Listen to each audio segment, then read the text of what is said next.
Okay, I welcome you all for this week 12 session, which is on metabolism.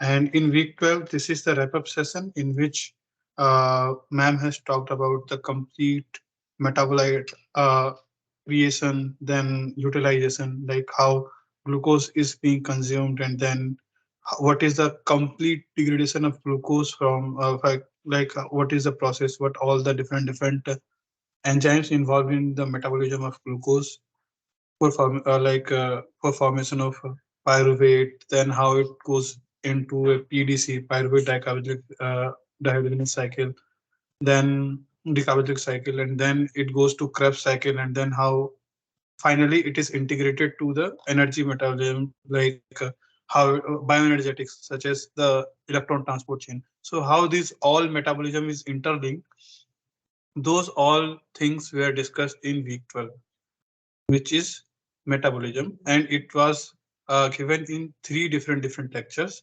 which was lecture number 25, lecture number 26, and lecture number 27. Okay, and ma'am talked about glycolysis and Krebs cycle.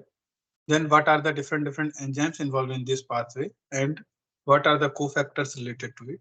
So these all things were discussed in week 12 metabolism. Apart from that, I will also discuss the different modes of PhD admission for those who have requested me to keep a session on this. So this session will be recorded and later on it will be uploaded into the YouTube. So to introduce, this is regarding biochemistry NPTEL course. I am Karan Kumar, Senior PMRF Fellow at IIT Guwahati. This is the MS Teams link to join the live sessions. Now we are in the week 12, but there is one more announcement. Tomorrow I will be taking one more session for 1 hour, and that will be the overview of complete course. So please join by 7 to 8 p.m. Then I have created a WhatsApp group for guiding PhD students and for guiding PhD students, and then those who are aspiring for getting enrolled in PhD program or master's program in India or abroad. So for that, I have created a WhatsApp group, and there is a link I have provided here. You have to fill up the Google form and then join the link using the URL given in that form. Apart from that, there is one more group. Those who are watching me on YouTube. So for them, if they are currently PhD scholar and they are aspiring for, if they are searching a position for postdoc or job position, I have created one more group in which many of participants have joined. So, and that is related to the all the announcements of postdoc openings, then job opening in various sectors. So do join that.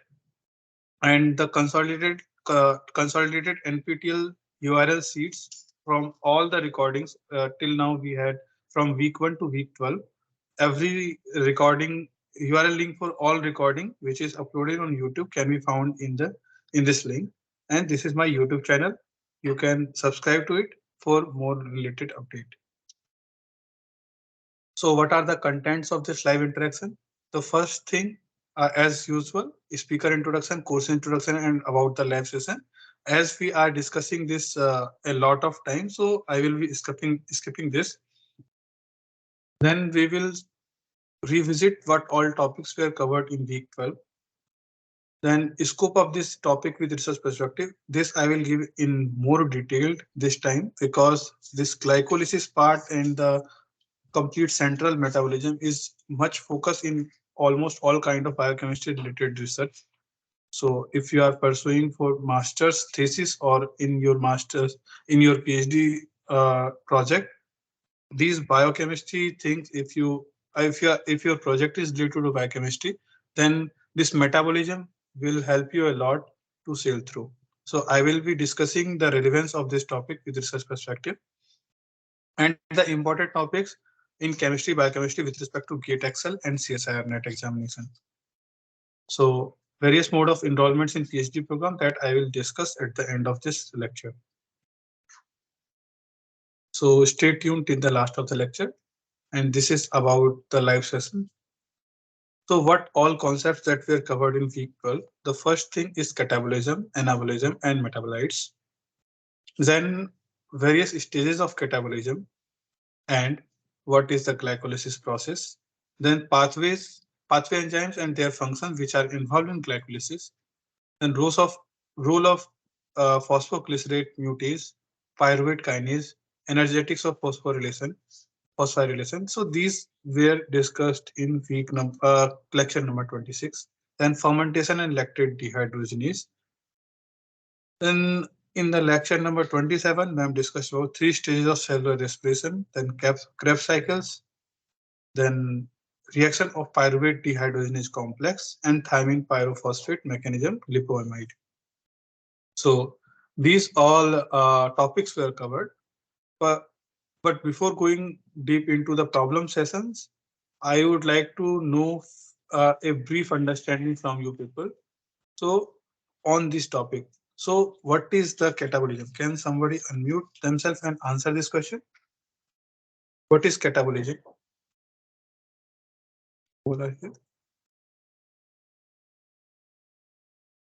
Okay. The first question is what is catabolism and what is anabolism?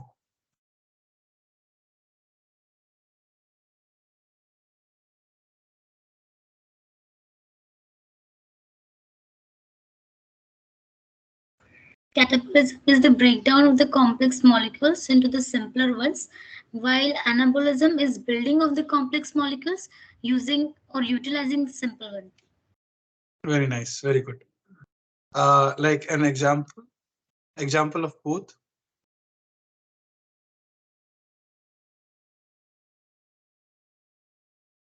Example of catabolism will be a degradation of higher complex polysaccharides to simpler monosaccharides, such as from sucrose to glucose, or more starch or glycogen to glucose, release of glucose, so that the cells can metabolize it. Okay, so metabolism is nothing but it is the combined name of catabolism and anabolism. Metabolism means either creation or either creation or destruction, or breaking down of the simpler one, as you rightly said, catabolism. And anabolism, the example of anabolism will be making from glycerol to fat, or from glucose reverse of glycolysis. That is anabolism. From pyruvate to glucose. So this process will be known as the anabolism. So there are various stages of catabolism. Then glycolysis process. What is glycolysis process? What happens in glycolysis?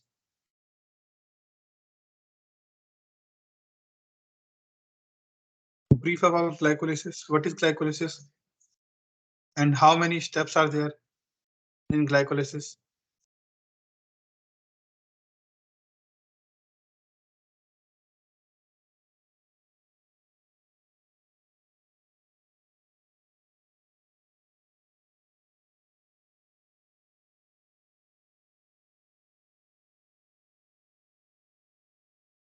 What is glycolysis?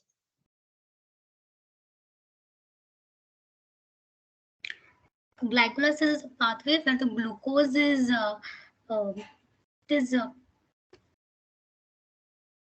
split into two molecules of pyruvate. Two molecules of pyruvate. Very good. And what is the ultimate fate of it? What is the ultimate fate of pyruvate?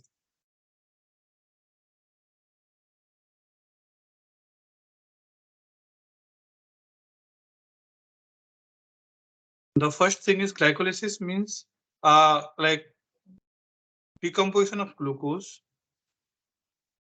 to pyruvate. Okay, this is glycolysis. Glycolysis start from glucose and end at pyruvate. Then thereafter, what happens?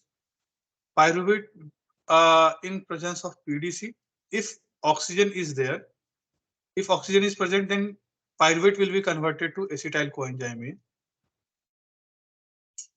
and this acetyl coenzyme A go in your TCA cycle, tricarboxylic acid cycle, or uh, mm, or your CAC cycle, citric acid cycle, or Krebs cycle. All name are the synonyms of it, and the total number of steps that takes from glucose to pyruvate is 10. Then the PDC contains three complexes. PDC is a PDC means pyruvate decarbonylate complex. This is a three subunit. There are three enzymes involved in this complex: E1, E2, E3, and this is a very big complex. Like there are 60 or 30 top copies. There are multiple copies of E1, E2, E3, and they combinedly make PDC. And this helps to convert the pyruvate to acetyl coenzyme A. And acetyl coenzyme A is a diverse, very diverse metabolite, which is very crucial in all kind of metabolism, because this is a very important metabolite, acetyl coenzyme A. Remember, this is a very important metabolite. Why it is important? Because it is the junction point of all metabolic pathway. Very important metabolite.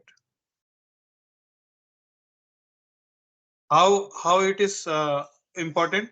Like if amino acids degrade, then they will finally lead to acetyl coenzyme. Amino acid means protein. If protein degrades, then it will convert to amino acid. Proteins are nothing but these are the polymer chain, right? Polymer chain of amino acids, and ultimately amino acids will result you acetyl coenzyme. Then fats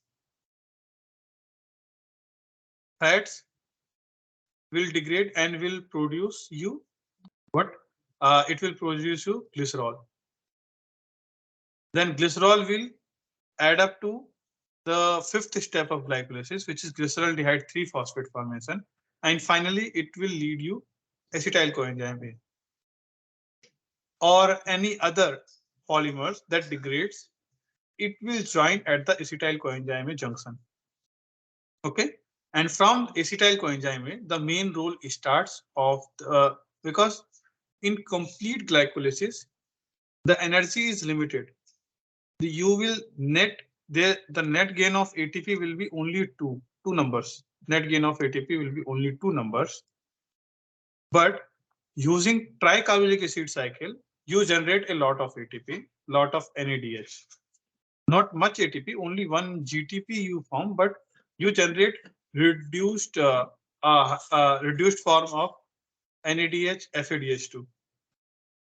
Okay, and those currency is being used in the ETC cycle, electron transport cycle, to generate more amount of energy, and that gives you complete degradation or complete oxidation of glucose in the form of CO2, and you will get a total of 30 to 32 ATP in case of your oxidative phosphorylation of glucose, complete oxidation of glucose, complete burning of fuel. It will give you in cellular respiration.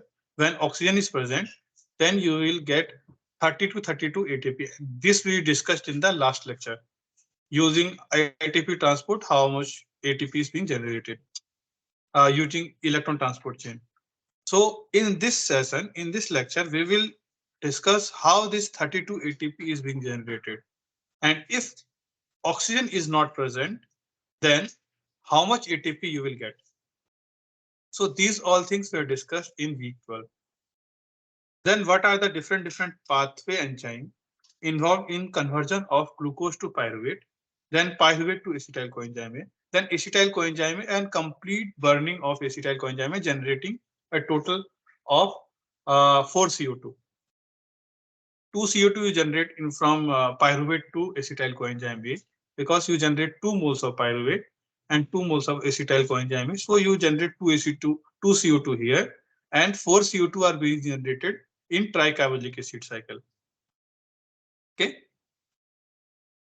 In one cycle you generate one cycle you generate two CO2. Then another cycle you will generate another two CO2. Okay. So then what are the pathways? Pathway enzyme involved in these two steps. Then what are their function? This was also discussed in detail. Then ma'am also discussed the role of phosphoglycerate mutase. This is a very important enzyme. It is a kind of, it imposes a kind of a regulation. Then pyruvate kinase and energetic of phosphorylation. Ma'am also discussed three important regulatory steps in glycolysis pathway and how are these regulated. What are the different mode of regulation of this pathway, that was also discussed. Cool. So can somebody tell me what are the three regulatory steps in glycolysis? Three regulatory steps in glycolysis and what are the their corresponding enzyme? Anyone?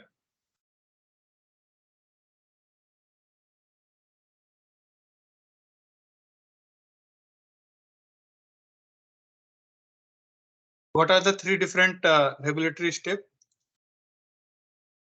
in glycolysis?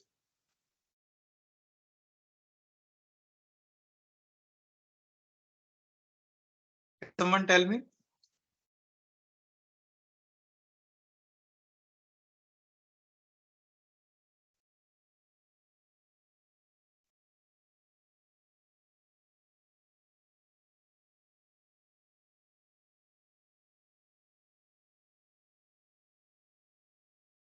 Am I audible?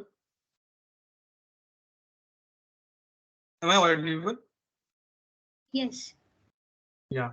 So the if you do not remember, let me tell you. In glycolysis, there are total 10 steps. The first step, which is hexokinase step. So in that hexokinase reaction, what happens? Glucose is converted to glucose 6-phosphate.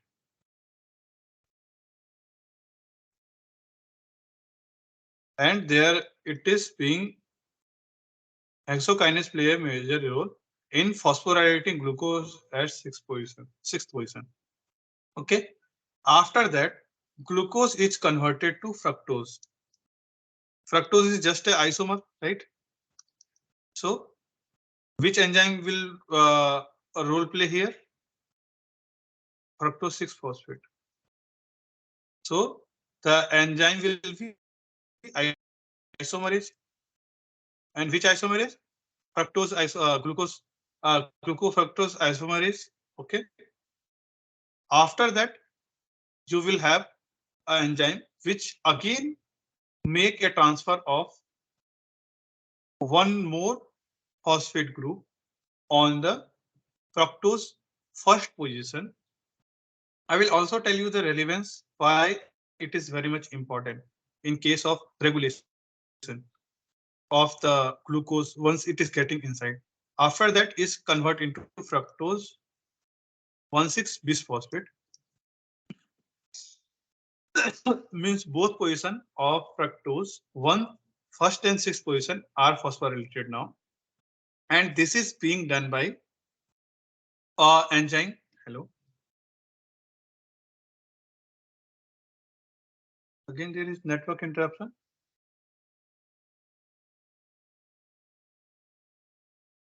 Am I audible? Yes. What is going on?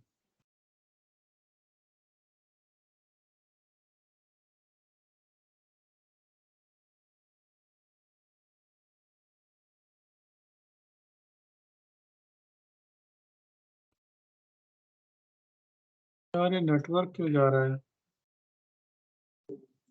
हाँ हाँ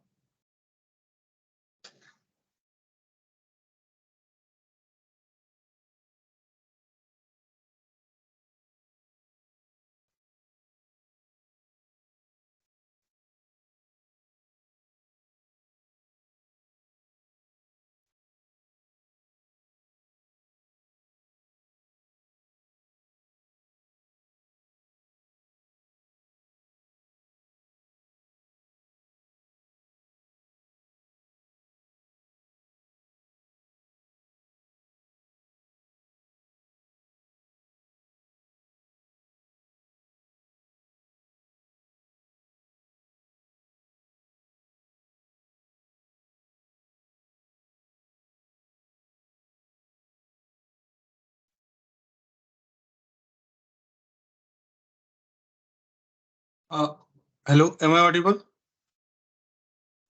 Yes. My call got disconnected due to some network issue. I will start from here, sir. No problem. Okay.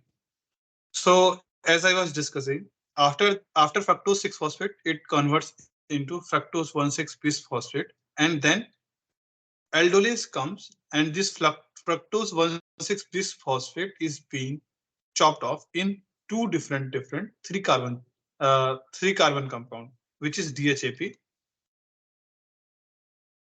and glycerol 3-phosphate. Now, one enzyme which is isomerase play an important role. This isomerase is nothing but phosphoglycerate mutate, or that plays a role here. Okay, so and after that, a three carbon steps in it starts. Okay, so the main regulating step that is in the glycolysis is, let me share this screen. Is this visible? Are the Yes. slide visible? Okay, okay. So let me go down.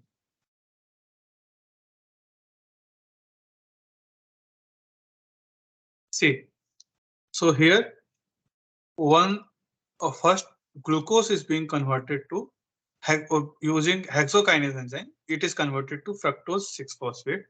Then phosphoglucoisomerase comes and it converts it to fructose 6-phosphate.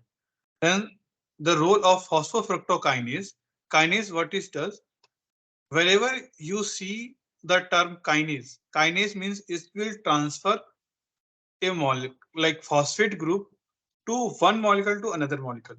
That is the role of kinase. Okay. So in this case, what will phosphofructokinase will do? It will phosphoryl. It will transfer phosphate group, inorganic phosphate group from ATP to fructose moiety.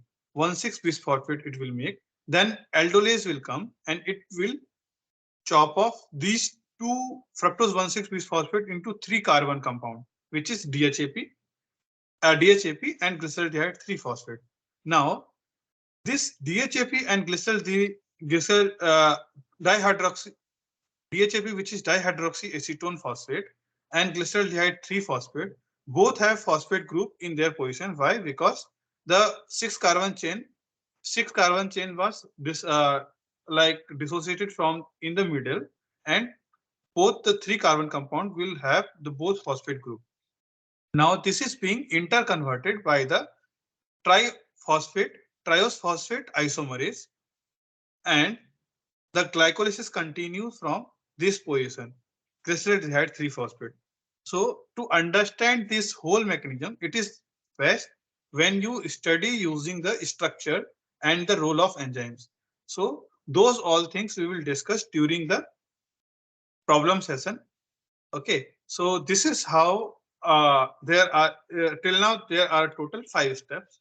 Now after that 5 more steps are there, and then it goes to the like pyruvate PDC complex, and then it integrates into the Krebs cycle. So now we will start discussing the problems, and if you have any problem in that, we will go back to the theory and we'll discuss about it. So your first question is, identify the correct statement regarding metabolism. Option A, statements are catabolism is the degradation of nutrients to generate energy and starting material.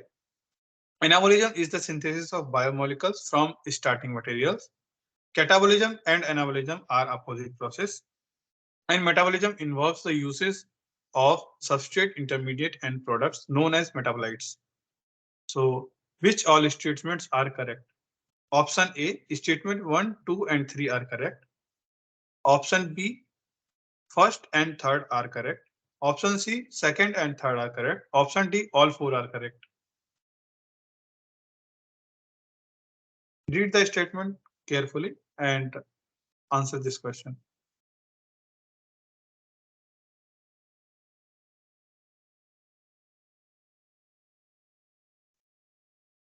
What is the correct answer? Option D, all of the above. All of the above. Very good. Because catabolism is in catabolism, what happens? It degrades the nutrient to generate energy from starting materials. And in anabolism, it is the reverse of catabolism. Okay, so statement 1 is correct, statement 2 is correct, statement 3 is correct, and metabolism involves the usage of substrate intermediate product known as the metabolites. Yes, very. So all 4 are correct. Correct answer is D. Okay. Now the next question is the combination of cofactors involved in conversion of pyruvate to acetyl coenzyme A. Just now I discussed there are and this is being catalyzed by PDC complex. PDC. And I had discussed in the earlier slides that EDC contains 3 enzymes E1, E2, and E3. So you have to identify what are the cofactors that are there in these different what are the three different cofactors involved in this. So options are biotin, FAD, and PPP. Option B, biotin, NAD plus and FAD. Option C, NAD plus, biotin, and TPP. Option D, pyridoxal phosphate, FAD, and lipoic acid.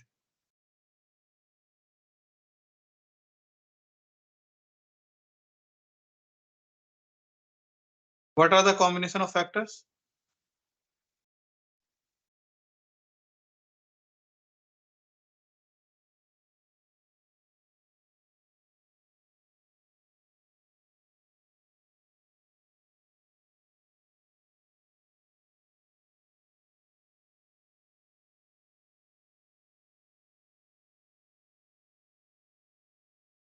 What are the combination of factors?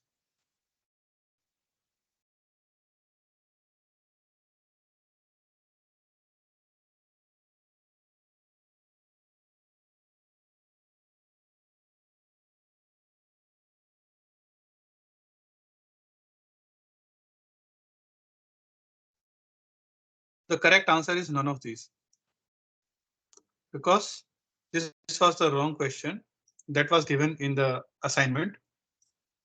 If you go through the pyruvate to acetyl coenzyme conversion, so these are the 3 enzymes. Let me discuss this in more detail. Okay, so yeah, so reaction of pyruvate to acetyl coenzyme conversion. Pin got disconnected.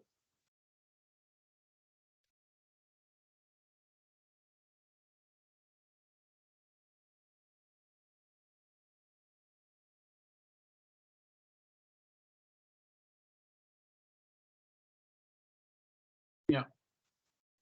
So as I was discussing, in the conversion of acetyl coenzyme, pyruvate to acetyl coenzyme A, the three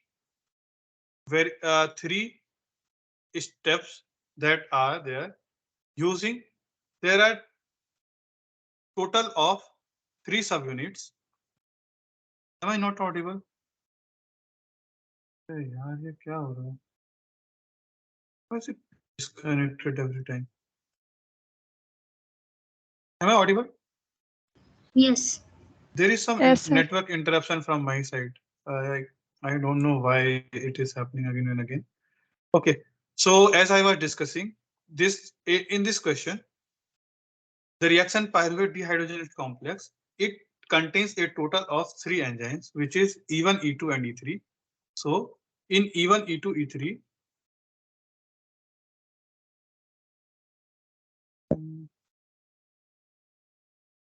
okay. So in E1, E2, E3, you have 3 cofactors. The first thing is TPP.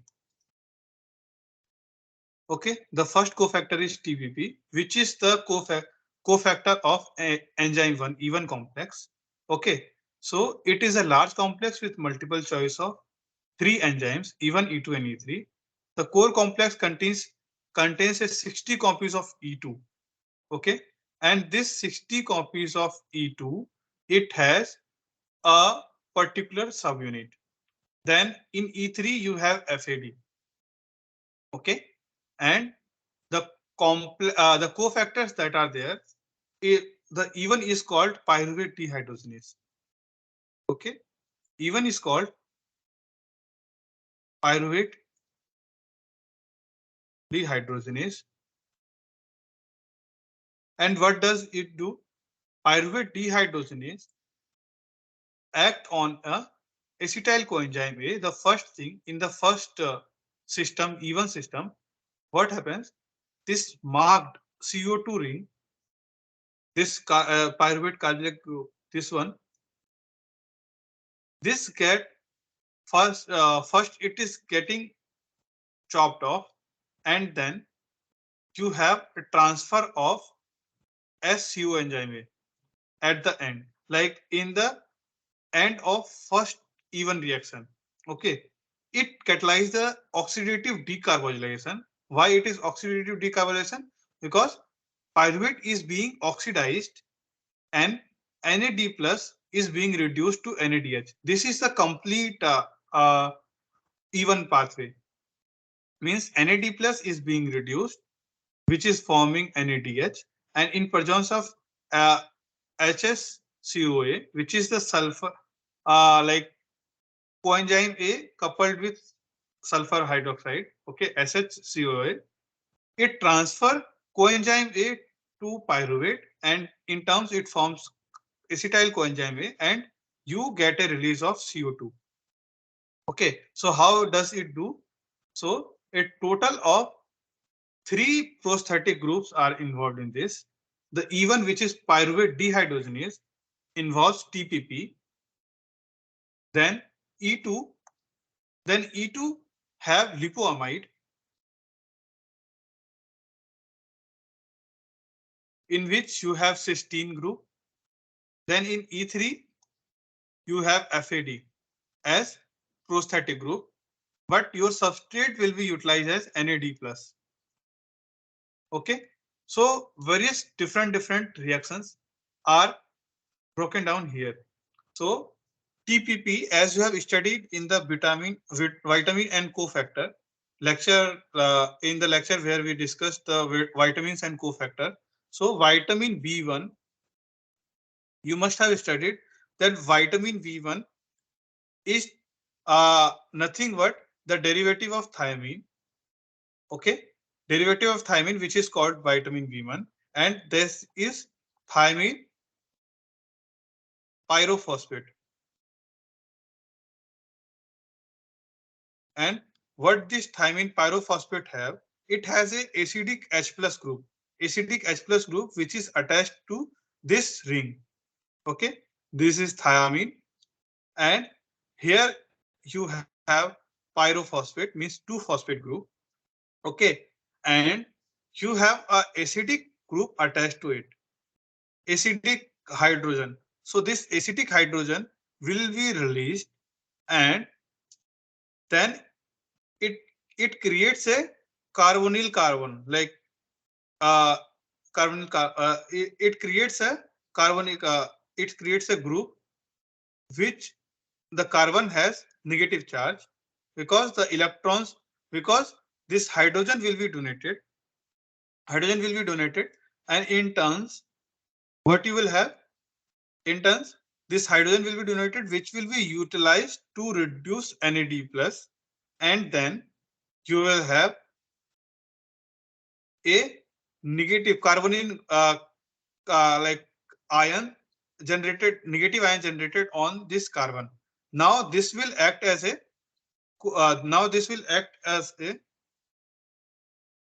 attacker, nucleophilic attacker, which will attack on this carbonyl carbon of the pyruvate group, and in turns, when this will get, when this is generated, when this is again reformed as its bond, then in turns this CO2 group will be released.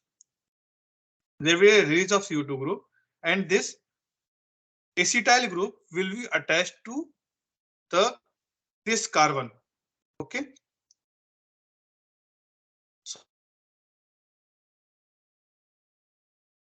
Role of second enzyme, which is E2, come in place. It contains lipoamide, which is a diethiol. So this lipoamide group, lipoic acid group, this will get reduced in presence of 2 electrons and 2 protons. And then what will it generate? This lipoic acid will be it will release a water molecule. Okay, it will release a water molecule, and this SH group will be reduced to form a this SH group will reduce to form a bond with acetyl coenzyme A, and that will generate the acetic acid. Okay, this is coenzyme A SH complex. Now, in this step, when carboxylic acid is being when CO2 is being released, it will generate you a pyruvate to pyruvic acid. Then this pyruvic acid is decomposed to acetic acid, and coenzyme ASH will reduce to acetyl coenzyme A, and a water will be released. So the complete thing is given here in this all even E2 E3 complex. E1 complex is known as pyruvate dehydrogenase. E2 is known as dihydrolipoyl transacetylase, and E3 is known as dihydrolipoyl dehydrogenase. So what occurs in all three, and what are the cofactors? The cofactor in E1 is TPP. In E2, it is lipolysin, okay, and which is coenzyme SH, coenzyme SH, and in E3 you have FAD as cofactor, prosthetic group. Okay, so what this TPP will do? It will decarboxylate CO2 from pyruvate, which will in turn will give you TPP linked with this acetyl alcohol group, acetyl group. Okay. Now in E2, this this will oxidize the lipoyl lysine will get oxidized and will at one of the SH group will be transformed with acetyl group. Okay, acetyl group, and finally COSH prosthetic group will come, and it will release the it will transfer COA to this form, and then again this will be reduced. SH group will be reduced, and in turns you will generate CH3COA as COA. Okay, this complete group will be transferred. Okay, this complete group will be transferred here with as sulfur, and then you will have this sulfur containing SCOA. Once anywhere you see the carbonyl group it attached to next to sulfur, that means this carboxyl group will be used to transfer this acetyl group. Acetyl group is nothing but your CH3CO. This is your acetyl group. Okay. Whenever you see this compound, this means this is highly probable that this particular compound will donate acetyl group and it will transfer to another substrate. Okay, so in turn what will happen? This again it will, and this is nothing but your acetyl coenzyme A. So now what E3 will do, how this particular now this is regenerated. The first thing is regenerated when acyl liposyl is being utilized. And this acetyl group is transferred to this particular SH group. Then this is regenerated. Now FAD will play a role in E3. FAD will play a role, and this SH will be reduced, and it will again come into its original form to being utilized as the another pyruvate compound will come in place and transfer acetyl group to its one of its S group, sulfur sulfur group. Okay. Now FAD is being converted to the FADH2, which is we now this if FADH2 is consumed, then in the next E3 will not participate. So for E3 to regenerate, NAD plus act as a substrate, and then NAD plus is getting reduced and forming NADH. Okay, so this NADH now will go to the electron transport chain and will generate ATP using once the electron passes through the electron transport chain, and F0 F1 ATPase will generate F1 F0 F1 ATPase. ATP synthase will generate ATP from this reduced electron transfer. Okay, so none of these was correct. Okay, the prosthetic groups involved in this are nothing but thiamine pyrophosphate, lipoamide, and FAD. Okay, the enzyme name is pyruvate dehydrogenase, dihydrolipyl transacetylase, and dihydrolipyl dehydrogenase. Okay, now coming to the next question. The proton motive force that is generated by electron transport during oxidative phosphorylation is used to for what purpose? To create a pore in the inner mitochondrial membrane, induce a conformational change in the ATP synthase, generate substrate ADP plus PI for ATP synthase, or oxidize NADH to NAD plus. Which is the correct statement here?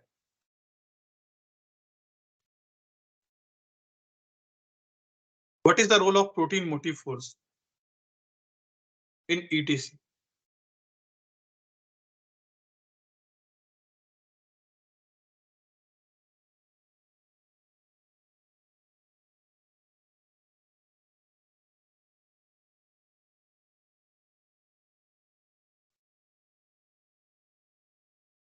Protein motive force, or you also known as PMF, it is utilized to generate the conformational changes in ATP synthase, so that once the proton is being pumped, then ADP plus PI, there will be a conformational change, and ADP and PI will attach to the ATP synthase, and then in generate at the end, by pumping more protons, it will generate you ATP.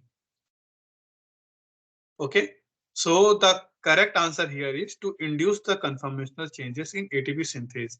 So in turn, it will help to generate ATP from NAD to from transferring electron to finally the terminal electron transported, which is oxygen. So protein motive force helps to make a conformational change in ATP synthase. In turn, it generates ATP using F0, F1 ATP synthase.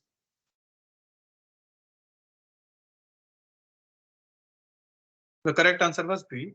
Now the next question, the conversion of 1 mole of pyruvate to 3 mole of CO2 via pyruvate dehydrogenase and the citric acid cycle also yields mole of NADH, mole of FADH2, and mole of ATP or GTP in which ratio? What is the correct ratio of in this question? Answer is D. Answer is D. So B, sir. how many? B4. Huh? Three NADH and one FADH2 and one molecule of ATP. B. You're telling B. Yeah. Yes, sir. Okay. And the question is regarding the pyruvate to how, like, the question is regarding and including pyruvate to pyruvate dehydrogenase. Then citric acid cycle also yields the mole of NADH, FADH, and GTP. So how many NADH is being generated in citric acid cycle? I think four. Four. Correct answer is Option D. option B. D. 4:2:1. Okay. So why do you think so?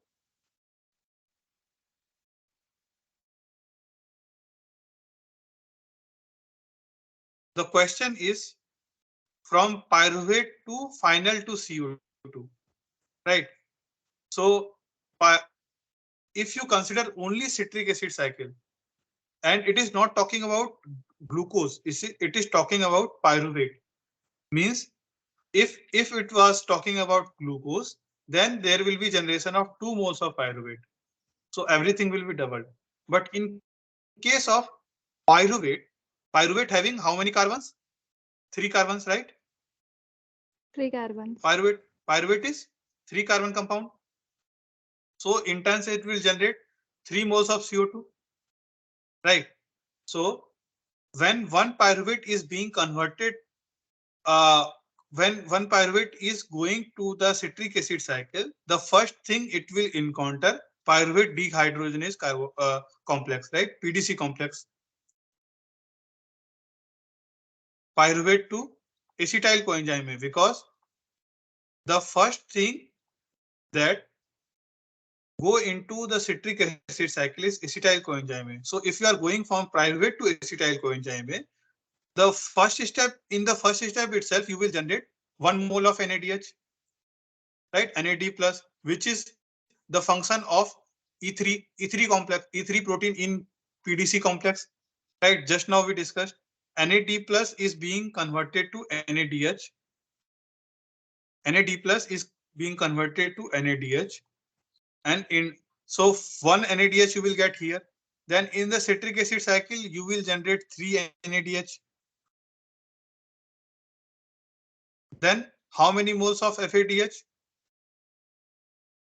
Now in the now a pyruvate will go, then it will generate one total how many moles of NADH in citric acid cycle, and how many moles of FADH2?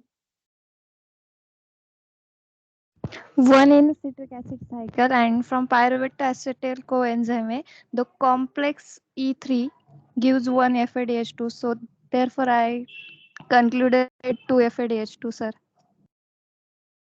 There are 2 FADH2. Why? 2 FADH2 because this pyruvate is now going to acetyl coenzyme. Acetyl coenzyme is 2 carbon compound, right?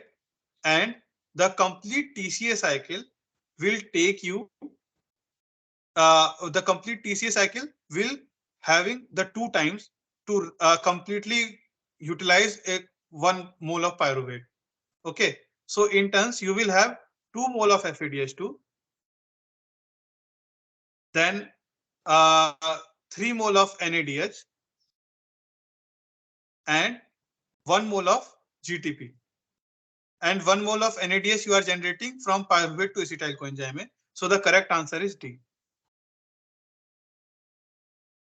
Okay, is it clear, or is there any confusion?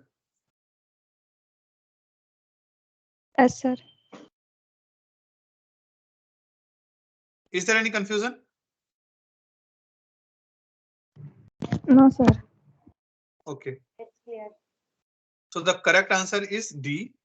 4 moles of NADH will be produced, because 1 mole of NADH you will produce in from pyruvate to acetyl coenzyme conversion, and then in citric acid cycle you will generate 3 NADH, 2 FADH2, and 1 GTP in total. Okay.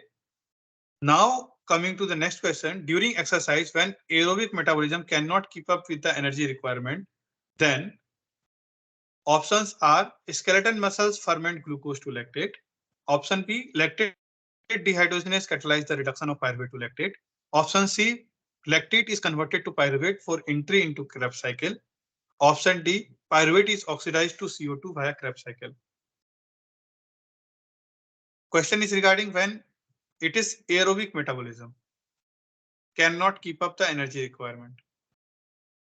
Means it is Option mostly A. of anaerobic. Option, skeletal muscle ferment glucose to lactate. And can you describe this process in more detail? Why option A is correct?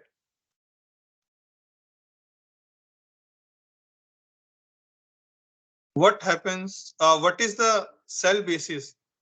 Why cell converts glucose to lactate?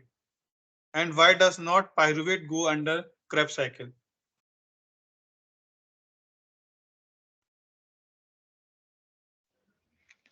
So because there is immediate requirement of energy and skeletal muscles, they convert the glucose to get the ATP more fast. That's the reason they prefer to go into anaerobic respiration. Yeah, that is good. It you discussed about that it requires more energy immediately, so glucose will convert to the pyruvate. Okay, it is not going under. But why glucose is converted to lactate? Glucose is converted to lactate means the in whether Whole it is anaerobic aerobic or process. whether it is aerobic or anaerobic, pyruvate will be generated, right? Pyruvate will be generated. Now, why pyruvate is being converted to lactate? The question is like that. Why pyruvate is Because not being why pyruvate is not being converted to acetyl coenzyme? Why it is converted to lactate? The correct answer here is A. That is good. That is good. But my question is why the cells fail to convert pyruvate to lactate, not to pyruvate to your this pyruvate to acetyl coenzyme? Because so it it's does not require oxygen. Because TCA cycle is oxygen dependent. So TCA oxygen cycle is during the okay. Then even if it is converting acetyl coenzyme will be there in the cytosol. Why it is not converting? Because a TCA cycle will start when acetyl coenzyme will go into the mitochondria, right? Acetyl coenzyme can be there in the your cytosol also. Why it is not being converted to lactate? Why it is converted to lactate? Why it is not being converted to acetyl coenzyme? What is the main difference in so aerobic and anaerobic? is it related to the because there will be more acid produced, that is lactic acid, it will lead to the oxygen drive within the body. Is that the reason? No, that is not the reason. Because if lactate is being formed, that means it is acid is accumulating, which is harsh to cell. So why a cell will need to Oxygen convert to is final acceptor of electron and proton. oxygen is final acceptor of electron and proton. That is good, but is that is you go into ETC cycle, right? ETC cycle means that occurs in mitochondria. Yes. See, you need to understand the compartment. Glucose to pyruvate. Glucose to pyruvate is your this occurs in cytoplasm or cytosol. Okay. Now pyruvate is being converted to acetyl coenzyme,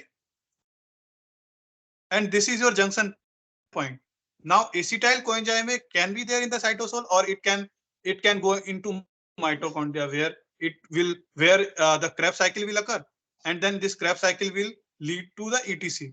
So whatever is happening, that is happening in the mitochondria. Mitochondria requires oxygen. Why? Because ETC requires oxygen. It the complete oxidation requires oxygen. But in case of like the parallelism occurs here, the pyruvate is not forming to acetyl coenzyme, it is forming to lactate, or in case of in some other bacteria, it forms ethanol. Okay. My question is why? Why it is not forming acetyl coenzyme? It can form acetyl coenzyme, right? Why it is not forming acetyl coenzyme? Why it is stopping at lactate?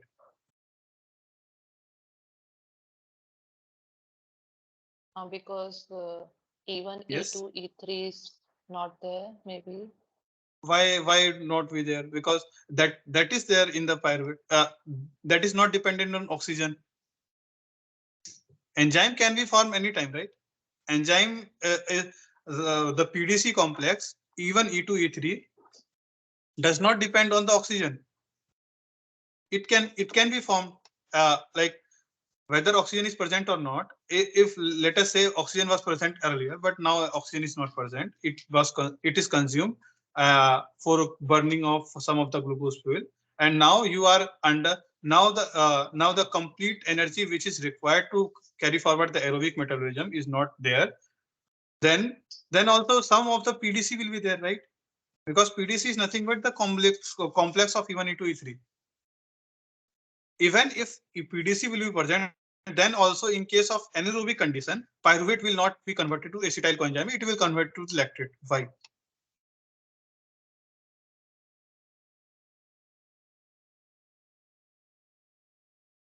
This happens due to, if you have gone through the lectures very carefully, let me tell you why it happens.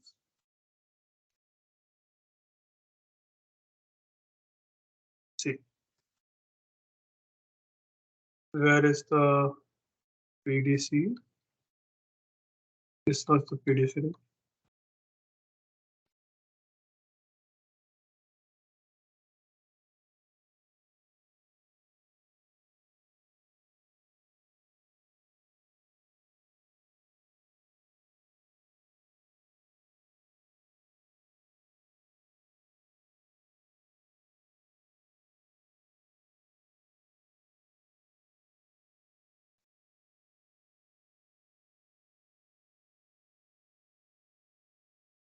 See here, what happens in case of anaerobic fermentation, when when oxygen is not present, then the last step, which is converting pyruvate, which is converting you the glyceraldehyde 3-phosphate to 1,3 bis phosphoglycerate.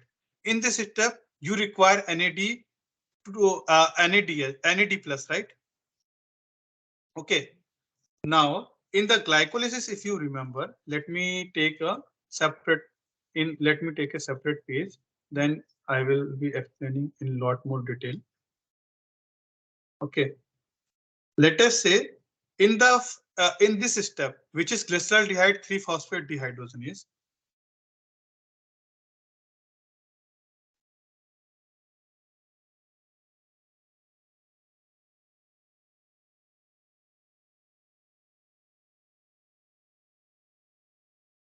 in this step, what happens? Your glyceraldehyde 3-phosphate is being converted to 1,3 bis phosphoglycerate. So this step is very crucial. It will not happen if you do not have NAD plus available. Okay, so and this is the step where NADH being formed, right? Here NAD plus need to be there so that cell can run more and more glycolysis. Not only ATP is an important factor to run glycolysis, because in the first step itself you require ATP. Okay, and that requirement is met when you generate like in glycolysis. What is the product? In glycolysis, you convert glucose to pyruvate, and 2 moles of pyruvate are being generated. In turns, you generate net 2 ATP and you generate net 2 NADH, right? Now you have NADH, you also have ATP. Glycolysis can run again because the net ATP that is required here in the 2-step hydrokinase and phosphocryptokinase, but it will stop at this step. This step will not run if you do not have NAD plus. Now, if NAD plus you have utilized, it will generate 2 NADH. Now, in this step, like from pyruvate to lactate, this is the only step in case of when let us say now you are going to the going to your aerobic fermentation. So in case of aerobic fermentation, your NAD again there won't be any problem of generating ATP. Oxygen is present, then it will go and again form the different processes. You will generate ATP. But in case of anaerobic fermentation, ATP cannot be generated. ATP is generated in using glycolysis. It will be utilized. Okay, you have NADH, 2 NADH, but the only limiting source is NAD plus. You have to have generate NAD plus somehow so that glycolysis can run, and that can be only generated in two cases: when you convert pyruvate to lactate. Okay, when you convert pyruvate to lactate, then the NADH which is generated here, NADH will be reduced to NAD plus, and the alternative thing which is seen in some of the anaerobic bacteria, yeast, or anaerobic fermentation using yeast or clostridium bacteria, alcohol dehydrogenase also generate NAD plus, which is in turns will be utilized to run the complete glycolysis, because for running complete glycolysis you need to have NAD plus. Then if you do not have NAD plus, then this conversion itself will not happen. Glyceraldehyde 3-phosphate to 1,3-phosphoglycerate. Okay, and you won't have any pyruvate in case of anaerobic condition. If it is not being generated, it will stop there itself. So for this purpose only, anaerobic bacteria do not proceed from pyruvate to acetyl coenzyme. However, they proceed pyruvate to lactate so that they can utilize this NAD plus in the glycolysis, and then they can run again and again glycolysis, and they can generate ATP from it. Is it clear? Is it clear to everyone? Why in anaerobic fermentation glucose is converted to lactate or ethanol? The condition could be here ethanol also, because cell has to regenerate NAD plus. Then only the glycolysis will be complete again in the next cycle. Any doubt? So, sir, what happened when we feel fatigue?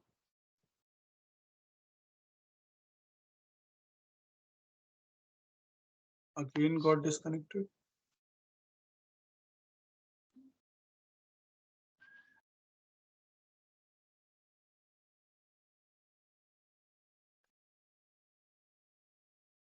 Am I audible? There was again some problem from my side. Yes, sir. So is it clear now why this need to be done? Why anaerobic bacteria prefers from pyruvate to lactate, not pyruvate to acetyl coenzyme? So, Right? Yes.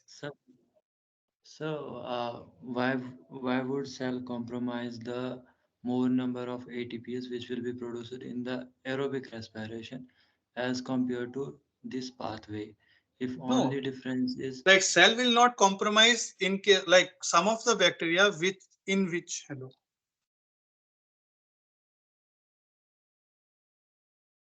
Is this problem? Sir, you are not audible.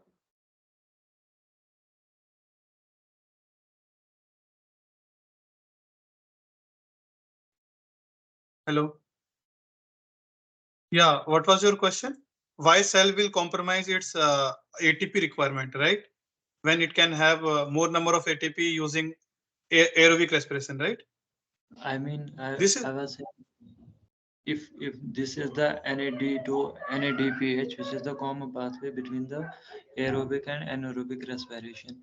So why the cell prefer the pathway of lactate fermentation as compared to going through the normal pathway, that is the aerobic why it respiration? occurs. Yeah, why it occurs. This is not the choice, but this is the compulsion for some of the cell. In some of the cell, oxygen act as a inhibitor, and it's like if you have heard about some of the bacteria such as Clostridium, which is strictly anaerobic. If you expose that to oxygen, the cell will die. It will not grow because its features are, nature has provided its features like that only, that it can grow only in anaerobic condition. So those bacteria will not have complete Krebs cycle, or it will not have the Krebs cycle. Some of the bacteria itself. Okay. So if Right. Krebs cycle is not available, then it have to generate somehow. It has to generate its NAD plus, so that glycolysis can run again and again. But that is not the case of aerobic bacteria. Aerobic bacteria only produces lactate when oxygen is not present. When oxygen comes, then lactate will again go back to formation of pyruvate, because that is a reversible reaction. Okay.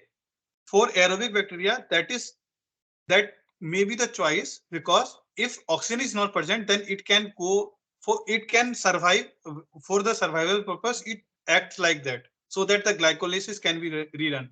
But if oxygen is not present for prolonged time, then cell will die. I am talking about aerobic. Okay. For aerobic Right. means they are the multicellular organism. Okay. So for multicellular organism, if oxygen is not present for prolonged period, then cell will die, because its ATP requirement will not be met.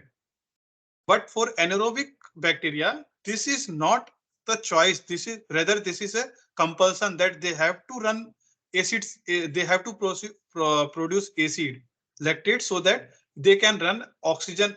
They can run this glycolysis again and again. The another choice is to formation of acid, like acetoacetate, and then finally forming ethanol, ethanol fermentation. So in ethanol fermentation also they produce your NAD plus.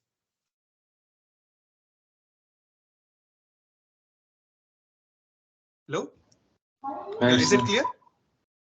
Okay. Yes, sir. Yes, sir. So now the next question is, let me clear. Which of the following is or are the intermediate of citric acid cycle? Okay. Options are acetyl coenzyme A, option 2 citrate, option 3 is oxaloacetate, option 4 succinyl coenzyme A. Options are first and fourth, B first, third and fourth, option C first, second and third, and option D second and fourth. Which of the following are the intermediate of citric acid cycle?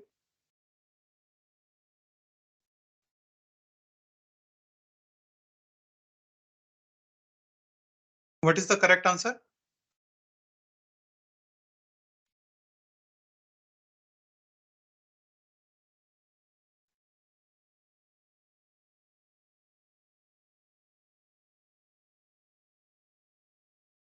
What is the correct answer here? B, B. First, 1, third, and 3, fourth. and 4. 1, 3, and 4. Okay. Why acetyl coenzyme is not?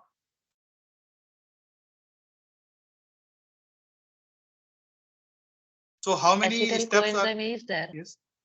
Acetyl coenzyme is intermediate in citric acid cycle. Is it intermediate or not? Yes, sir. No. Acetyl coenzyme is not an intermediate. Acetyl coenzyme is the first precursor. It Intermediates is are forming link intermediates are those reaction. compound. Yeah. Intermediates are those compound which are being produced in the cycle. But it is, once it is produced, it will be consumed in some in next reaction. So those are the intermediates. Okay. Acetyl coenzyme is the first precursor, but it is not being produced in the cycle. So in the cycle, citrate is being produced, oxaloacetate is being produced, and succinyl coenzyme is produced. Okay. So your correct answer is B. Sir, oxaloacetate is the But last. sir, option B में तो 1, 3 and 4 है. Oh, sorry. 1, 3, Sir, and I 4. think option D is correct. Second and fourth. Yes. Wait. Let's go and revise your this one. Wait.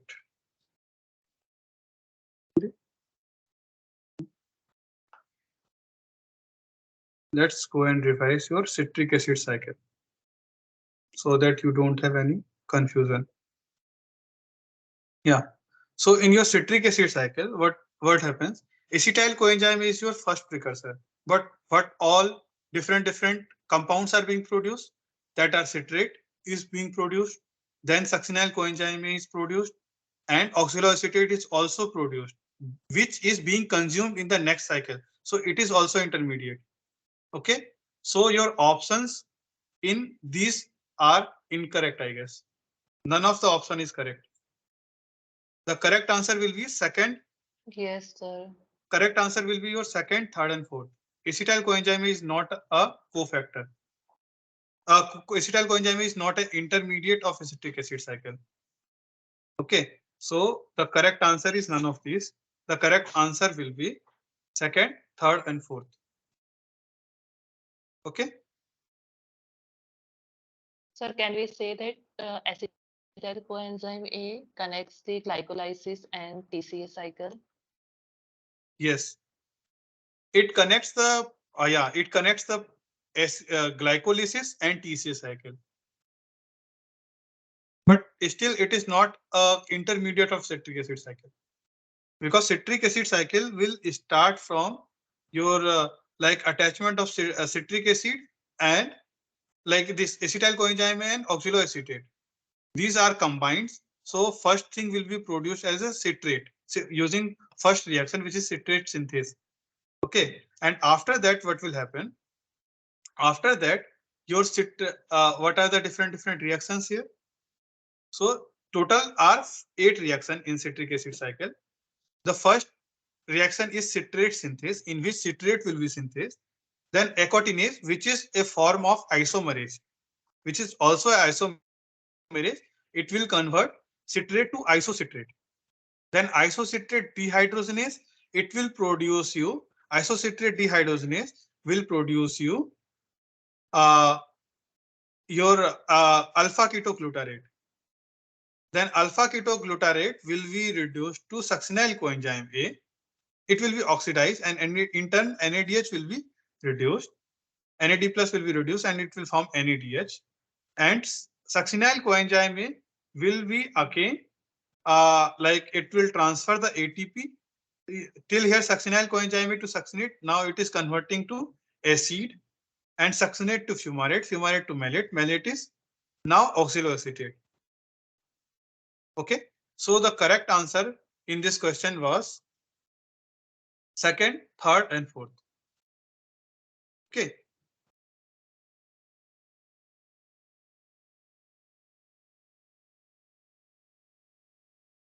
Any doubt? No, sir. Okay, coming to the next question. Formation of 2 mole of CO2 and coenzyme A from 1 mole of acetyl coenzyme A via citric acid cycle results in net production of what?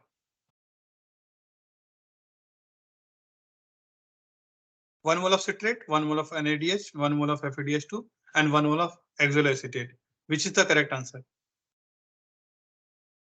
Formation of 2 mole of CO2 and coenzyme A from 1 mole of acetyl coenzyme A via citric acid cycle results in how net production of which one? Which compound? C option is correct. 1 mole of Option? citrate. C. A. Okay. Options are A and C. Any other option?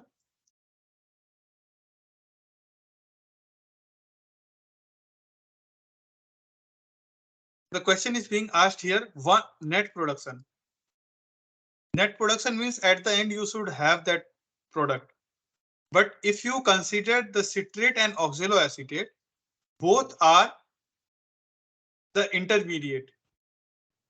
Okay, both are intermediate and they will be consumed subsequently in the next cycle, in the particular cycle itself, that cycle itself. So it will not be a product. The product can be your NADH and FADH2 and CO2, right? What is being released from the cycle, that is your product. What is being produce and then again utilize, that is metabolite or that is intermediate. So citrate and oxaloacetate both are your intermediates. And even if you consider these as a product, then 1 mole of acetyl coenzyme A will produce a total of 2 mole of these, because acetyl coenzyme A, when it is being combined with oxaloacetate, then it goes 2 cycles, up to 2 cycles, so that it consumes a complete pyruvate compound. Okay, so in this case, the net production of 1 mole of acetyl coenzyme A will produce only 1 mole of FADH2. The correct answer here was C. Okay, how many moles of NADH are being produced in using 1 mole of acetyl coenzyme A? 3 moles.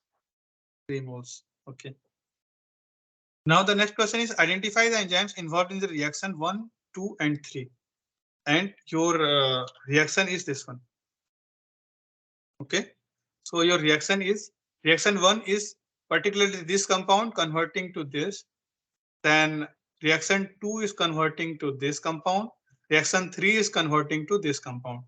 And total of in first step FAD is converting to FADH2. Then water is coming, and it is kind of what it is doing. It is like oxidizing this reaction, oxidizing this or reducing this. Then NAD plus again comes, NAD plus is being reduced, and then this compound is again oxidized. Okay, so question is, identify the enzyme involved in this reaction. Options are, first is succinate dehydrogenase, second is malate dehydrogenase, third is fumarase. First is fumarase, second is succinate dehydrogenase, third is malate dehydrogenase. First is malate dehydrogenase, second is fumarase, third is succinate dehydrogenase. First is succinate dehydrogenase, second is fumarase, and third is malate dehydrogenase. What is the correct answer? Option D. Option D. Option D. Okay, this compound is in reaction 1. This compound is which one? Can you identify? This is Succinic acid to fumaric acid converted by succinate dehydrogenase. This is succinate, and this is your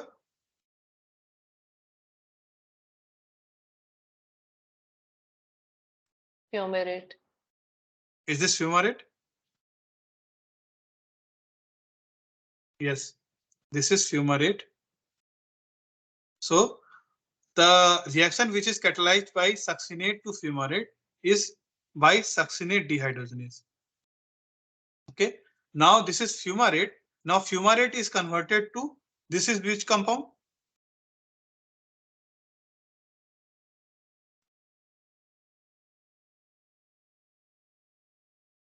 It is same fumarate.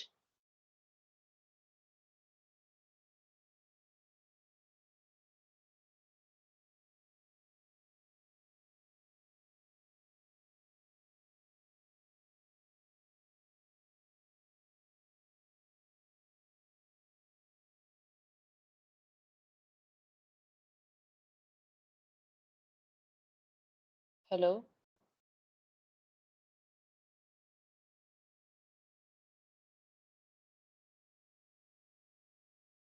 Okay. What is the correct answer here?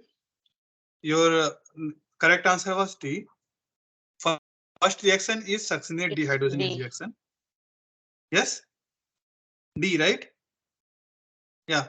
And second is, this is fumarate. Yes. Fumarate to malate conversion. This is malate. And now malate to your, again, this is which compound? Malate to Oxaloacetate. oxaloacetate. Yes. Okay. So the correct answer was D. The first enzyme will be succinate dehydrogenase. The conversion of fumarate to your malate is done by fumarase, and from malate to oxaloacetate is done by malate dehydrogenase. Then identify the molecule comparatively. You have already identified enzyme inhibits the enzyme 1 because of structural similarity to the substrate of the aforementioned enzyme. Identify the molecule that competitively inhibits enzyme 1. Enzyme 1 is your succinate dehydrogenase. So succinate dehydrogenase is inhibited by which compound of the which substrate which is given here? Options are fumarate, malate, malonate, or oxaloacetate. What is the correct answer here? It's malonate. It's malonate. Malonate. C. Yes. Malonate and your fumarate have the similar structure. So correct answer is C. Now, glutathione is of proteins. Glutathionylation of protein is which process? Options are modification of reactive protein cysteine by reduction of glutathione GSH, modification of reactive protein serine by reduced glutathione GSH, modification of reactive protein methionine by reduction of by reduced glutathione, or modification of reactive protein lysine by reduced glutathione. In glutathione, which amino acid is being reduced?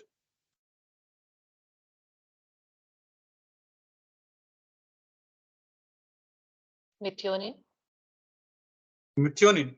Methionine already have SH. It has only SH, right?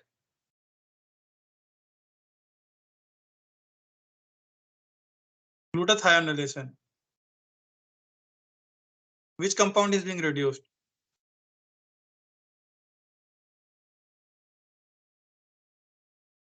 The correct answer here is cysteine.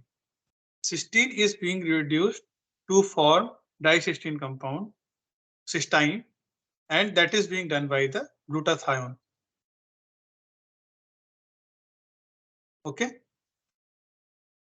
The correct answer here is A. Now the next question, conversion of fructose 1,6-bisphosphate to glycerol dihyde 3-phosphate is catalyzed by which enzyme? Aldolase, hexokinase, enolase, or phosphoglycerate kinase? Aldolase. Aldolase. It is a reverse of aldol reaction, right? So option, and this is the step where 6 carbon compound is being broken down to 3 carbon compound. Okay. Now the next question is, which of the following is are true about glycolysis? Options are statements are glycolysis takes place in cytosol of cell. Option 2, statement 2, glucose enters glycolysis pathway by conversion to glucose 6-phosphate. Statement 3, glycolysis is a metabolic pathway that requires oxygen. Which statements are true? B. First and second. First and second are correct, right? Yes.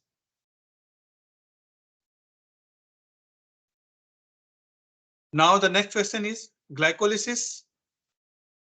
Glycolysis leads to the production of 1 and 2 molecules of ATP. In the absence of oxygen, fermentation leads to the production of second. Glycolysis plus citric acid cycle can convert carbons to glucose to dash, storing the energy as ATP. Fourth and fifth, electrons are transferred from oxygen to water. What is the correct here? The fill in the blanks. First is lactic acid, second is pyruvate, third is CO2, fourth is NADH, fifth is FADH2. Option B, first is pyruvate, second is lactic acid, CO2, NADH, FADH2, CO2, NADH, FADH2, lactic acid, and pyruvate. Glucose, lactic acid, CO2, NADH, FADH2. What is the correct answer here? What is first? Glycolysis lead to the production of what? Pyruvate, option B. Pyruvate.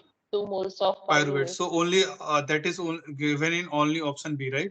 So glycolysis lead to the production of 2 moles of pyruvate and ATP. Then the absence of oxygen fermentation lead to lactic acid fermentation. Glycolysis plus citric acid cycle can convert the carbons of glucose to CO2 and storing energy as ATP, NADH, and FADH2 in citric acid cycle. Right? Option B is correct. Now in this in the Krebs cycle of pyruvic acid, glycolysis is the first converted to usable form acetyl coenzyme via the formation of X and the production of Y from NAD+. Identify X and Y. What is X and what is Y?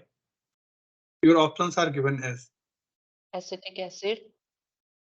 and what is Y? NADH. NADH. NADH. Yes. Now, if the oxidation of one glucose molecule yields energy of 2840 kilojoule per mole, and each ATP molecules contribute to 30.5 kilojoule per mole of energy, find the number of molecules of ATP necessary for 60% efficiency of the biochemical engine in living system. The question is regarding 60% efficiency. So how much ATP will be necessary to generate this? Can you calculate?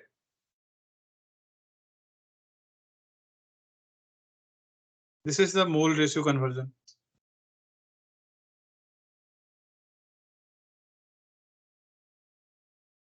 How you will calculate it? So we will first calculate the number of ATPs Okay. by dividing the total amount of energy that is given divided by the energy within the each molecule. Okay. So So what will be the case? Total number of ATP is equal to? total amount of energy is 2840 Okay. Then divided by 30.5. 30.5 and then Yes, sir. So it will come around something around 84. Then we will get the 60% of it. We will calculate. We will minus the 60% yes. in the number So of if you 80. minus this with the 60%, then this will give you the number of total biochemical engine in the living system. So it will come around how much? 56. 56. Very good. Any doubt in that? How to calculate it? Anyone else? Yes, sir. Yes, sir. Okay. I'm not able to calculate. You have confusion? Yes, sir. Can you please explain how to calculate? Okay. Yeah, let me tell you. See, in case of it is given that 1 mole of glucose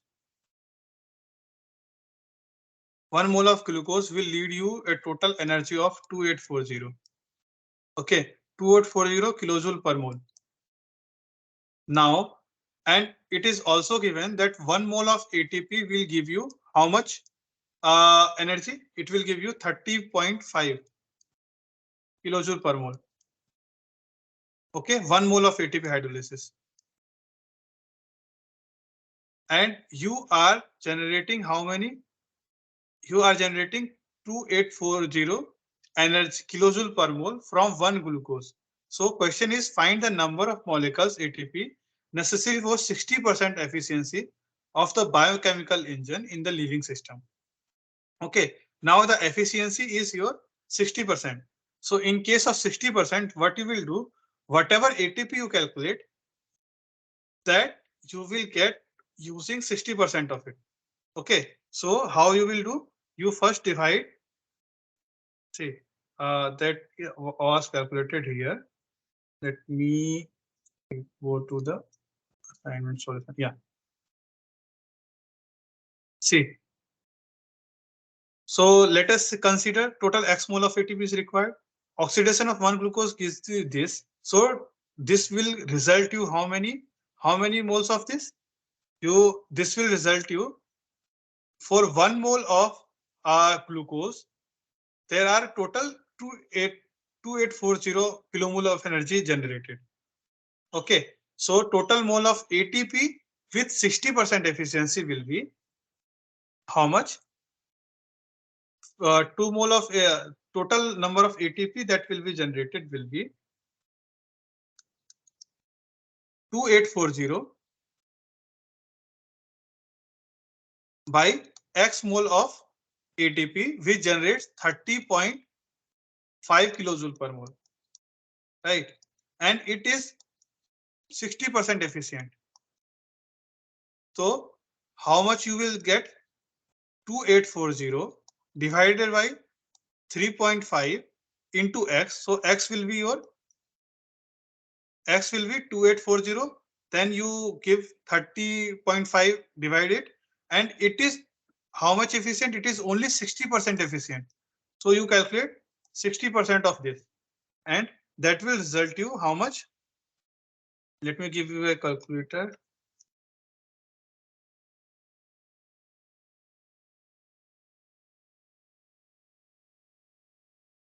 2840 divided by 30.5.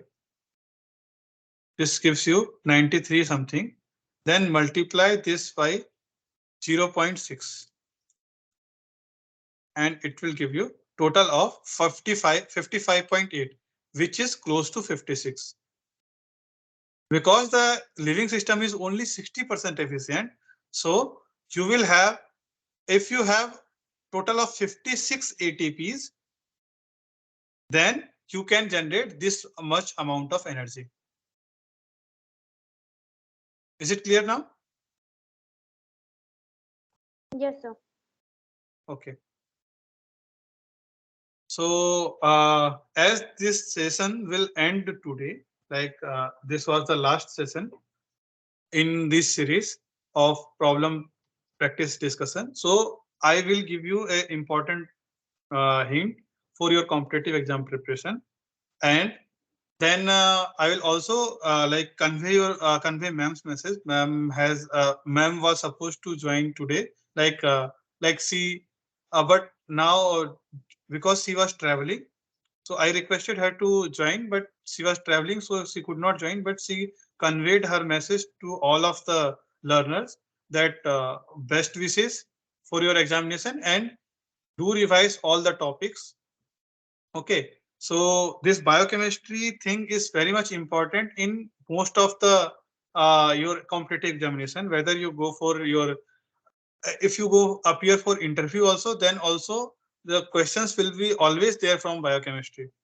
So to prepare for the competitive exam, what you have to do, first thing, you see the entire syllabus, what is the syllabus of that particular question, then solve the previous year questions. If you solve the previous year questions, that is available in the, or like in Google, if you search the previous year CSR question on biochemistry, you will get all the complete questions on it, or you can buy the question bank also. So from there, you solve those previous year questions. What it will give you, it will give you a glimpse that what kind of, because when you read the theory, that is not enough to solve the problem. To solve problem, you should have practice on the problems that are being asked. Okay, so you revise it using previous year question, then question banks, then revise through this biochemistry course, which is very comprehensive and yet very detailed. Okay, then you can follow Pathfinder book series and practice a lot. Okay, so tomorrow I will take one session for complete overview of the complete this uh, biochemistry course, so that you can have the glimpse of a kind of revision. It will help you in your examination, which is on 28th, I guess. When is your final exam? 29th 29th of March, 29th of April, right? April. Okay. Yes. 29. Yeah. So tomorrow I will take one more session, because now the week is complete. Like complete 12-week question paper has, like this complete assignment problem has we have discussed in all the sessions. Now for 1 hour I will take tomorrow 7 to 8 p.m. 7 to 8 p.m. I will take a session, and in that I will take the question from all 12 sessions, and then we will discuss those problems.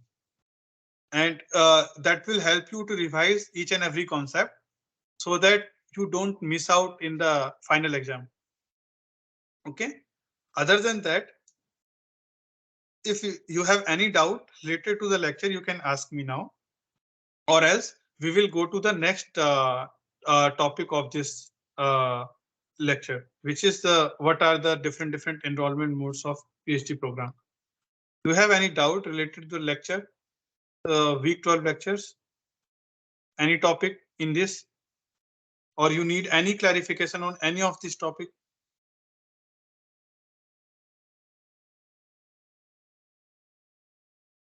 Anyone?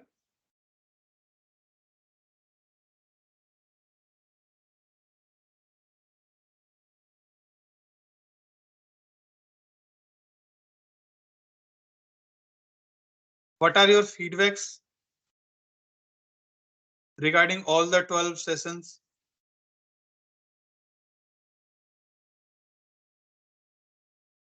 Sir, it's a great experience joining all the lectures with you, uh, doubt sessions, Thank you, Abhilasa. and it's really good Okay. sessions you taken. Thank you, Abhilasa. So you all were joining the other sessions also, like there are total 3 TA in this like in this one, right? So you joined the session of all 3 TAs. Yes, Okay. So yes, like some of now them. your doubt. Do you have any doubt related to this course, biochemistry course? Like or the examination, but like what kind of problems will come? Anything related to that you have question in your mind?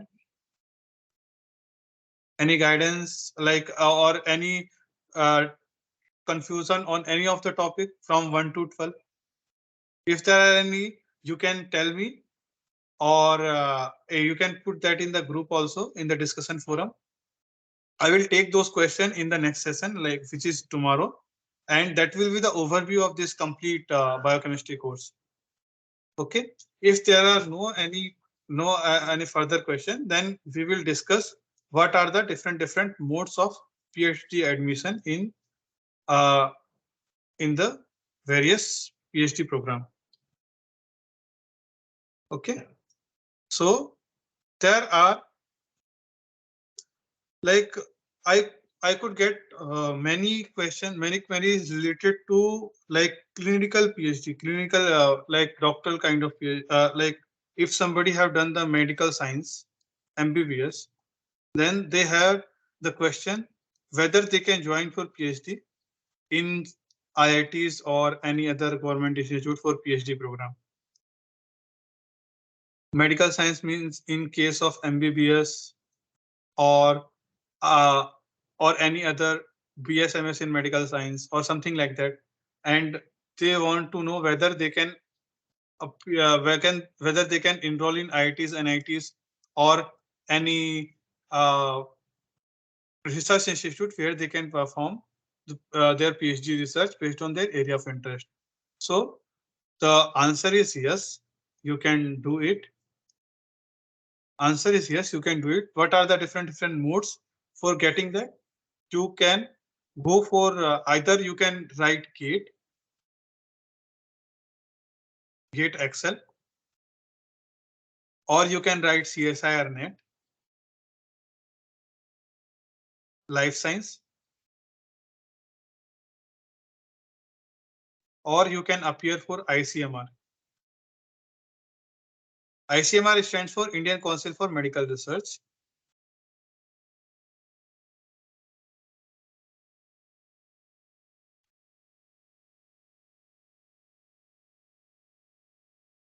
So you see, if you clear any of these 3 exams, or you can also write for DBT GRF, which is Departmental of Biotechnology, Department of Biotechnology GRF.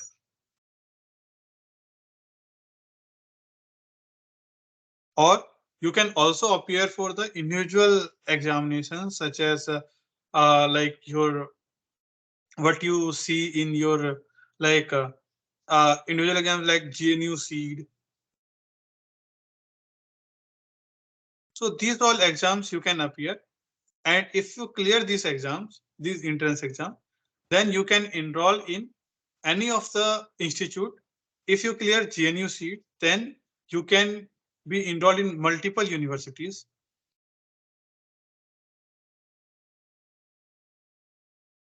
which offer clinical PhD. So clinical PhD can be done in AIIMS or any medical institute, because now most of the IITs are now integrated with the medical institutes. Like IIT Guwahati will also be soon be offering MBBS degree and PhD degree in medical science. Most of the IITs has the School of Health Science and Technology. So in those schools, they take PhD degree, and the background of the student can be MBBS or MD. MBBS, once they have cleared the MBBS, MBBS is a bachelor's degree. So for clearing for being eligible for JRF using this sense, you can, if MBBS is a five-year course, for you can directly go for the PhD program in IITs or AIIMS. The only thing that you have to clear ICMR or CSIR-NET or GATE exam. Okay, so the institute that offers these are AIIMS, IITs. In some of the NITs also, like NIT Rourkela offer this program. Then NIT Trichy also offers this program. You can be enrolled in, or you can join JNU. You can join Jadavpur, JU, or any central university. So there you can be integrated as PhD student. Okay. The another mode which I was talking about, like these are the fellowship. When you have fellowship, when you have qualified a like national level entrance examination, and based on that, that agency will provide you a fellowship. Other than that, you can be enrolled in institute fellowship.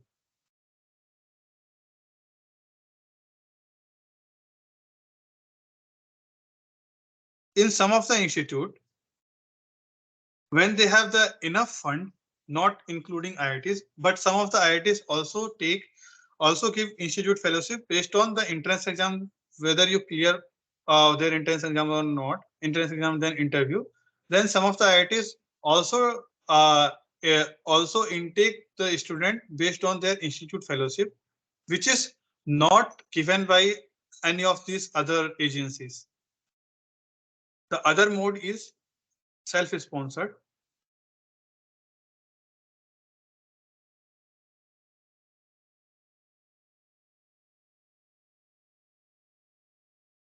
In self-sponsored mode, also you can be integrated in PhD program in any of the institute.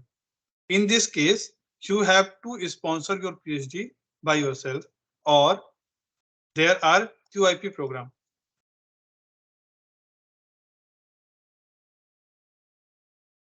Which is quality improvement program.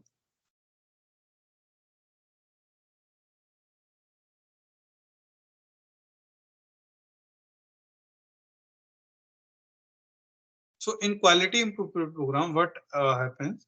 Like if let us say based on your master's degree, based on your master's or bachelor's, whatever, you are associated in any of the institute, whether it is private or government institute, state university, private institute.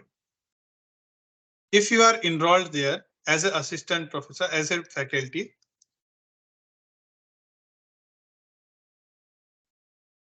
then if your institute had tie-up with any of the IITs or QIP program is sponsored, which institute provide QIP program, so then you can get like your institute can sign a MOU, and then based on that you can be integrated in the PhD program of that particular host institute. Okay, so in that case, what about the fellowship? The part of your fellowship will be provided by your institute as a salary, some part of it, and the institute where you are doing PhD, that can also give you some amount. That may be the ratio of 30 to 60 or 30 to 70 ratio, or 40-60 ratio. So that can also be there. The other thing is, once you get enrolled in PhD program, then you can apply for some of the industrial fellowship. Okay, and those are industry sponsored.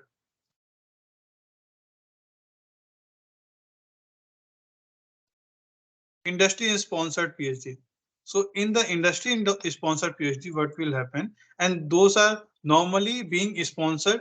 Like if you are working in some industry, and then that industry is now considering you to you submit a proposal there that you want to PhD for like and if in case of industry sponsored PhD, you have to work on a problem statement which is related to that particular industry, the product of that industry, or validating a process, something like that.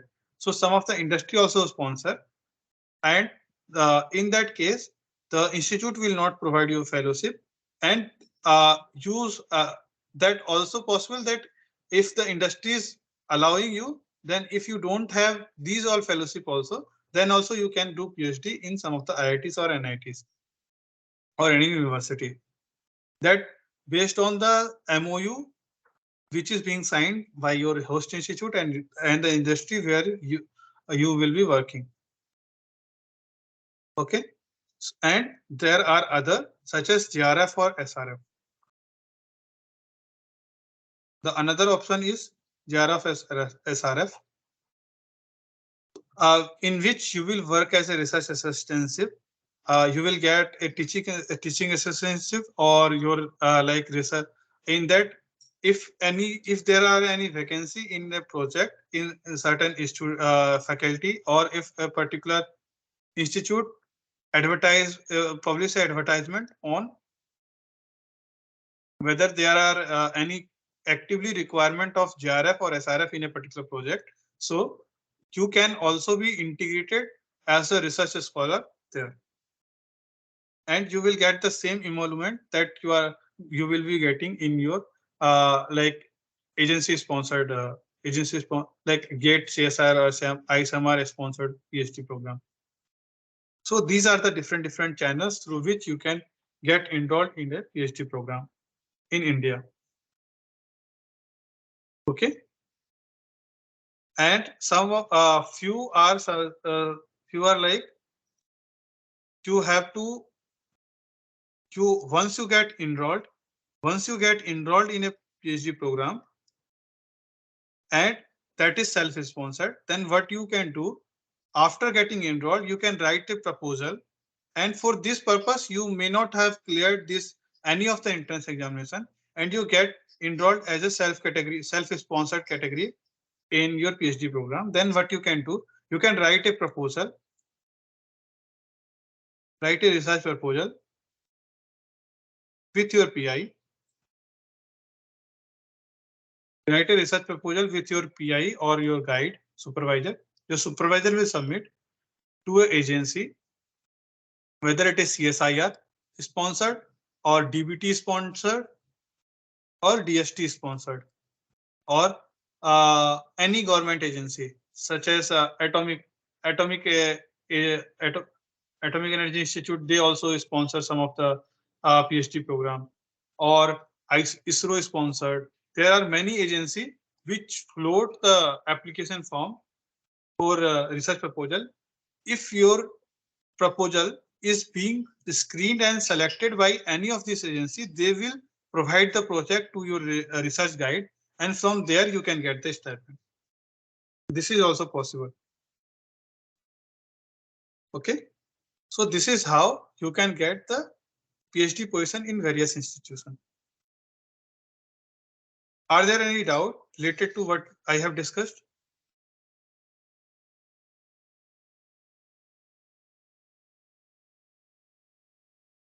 Any doubt? Sir, Yes.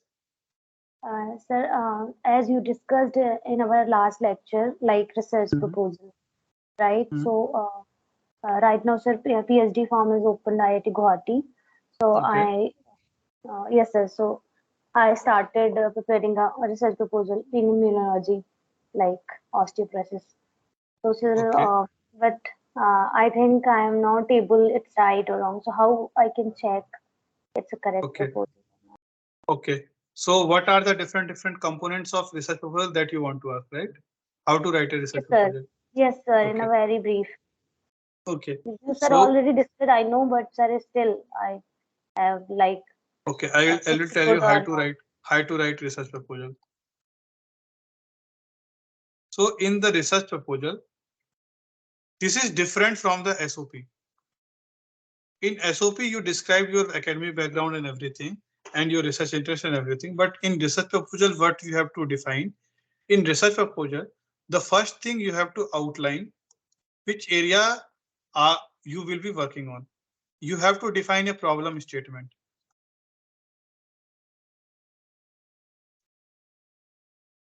Problem statement such that in that and this should be very specific. You should not give a very generalized statement that I want to work on cancer biology, that I want to work on a particular molecular like genetic engineering or and like biomaterials related or nano drug delivery. But your rather your problem statement should be very clear. Very clear means if you are working on cancer biology, that means you will be targeting a part in your entire PhD tenure, you will be targeting a particular uh, gene, right? Or a set of gene that you will be manipulating. So your problem statement should be clear enough. It should tell once if somebody is reading, it should be clear enough that particular gene you have to give a background that this so and so particular gene is being mutated in this particular progression, like let us say some any hypothetical protein ccpa, some ccpa gene, this has been, you have to give a particular a set of background which will be in something around 50 words. In 50 words you have to tell about a very brief background, like this so and so gene or so and so gene have been like identified as a potential marker for this particular disease. Okay, and in India these many give a very brief statement about these many peoples are getting died due to this disease. Okay, so that will be your problem statement, identifying what goes wrong in a particular disease, and you would be working on this particular topic. So, and you will be also giving a brief background about what research background about what research have been done,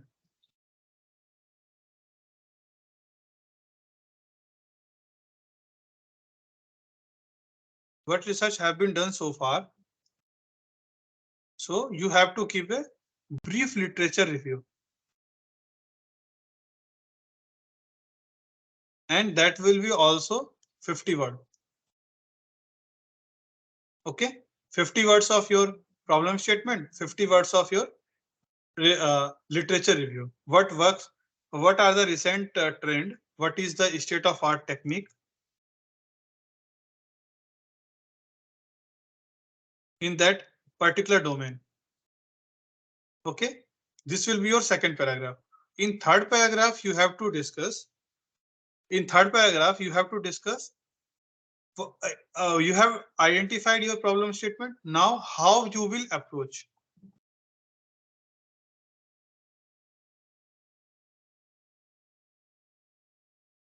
How you will approach means you have to give your methodology, brief methodology. Okay. Then this will be your third thing. Fourth will be what are your expected outcomes?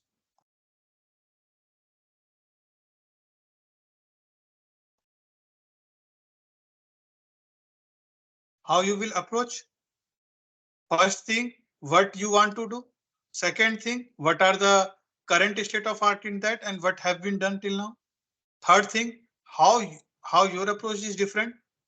This will this should be a set of methodology like that you have read, like identifying a gene. You must you first you will isolate that gene, then what you will do, then you like first you integrate that gene, then you convert the protein, you will isolate the protein. How you will isolate the protein? Using chromatographic technique. First you will do the cell extraction, like protein extraction from the cell, crude extract, then purify it. After purifying, you will do certain changes or any analysis that you will confirm using the whether this particular protein have been identified or not, whether this protein is present in your analysis analyte or not. Okay, and after that you will run your experiment, your confirmatory experiment, and that is done. So this will be set of methodology. So in methodology you will be telling what all can briefly about 100 words. You have to tell what will be your kind of uh, approach to solve this problem. Then in expected outcomes you should, and that will be in your 25 words, 20 to 25 words. If the proposal is for 250 words, then 100 words is consumed here, 100 word is for methodology, then 20 to 25 words about your expectation or expected outcomes, what you expect from this thing. And in that you have to also tell if something goes wrong, what will be your alternative approach.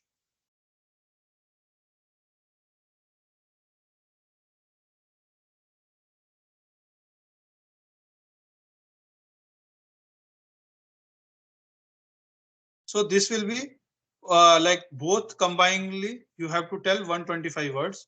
Now 25 words for what is the significance. Significance of this study. This is how you write a research proposal. And SOP is very different that we discussed in the last class. Right? In research proposal, these are the main key points that should be there.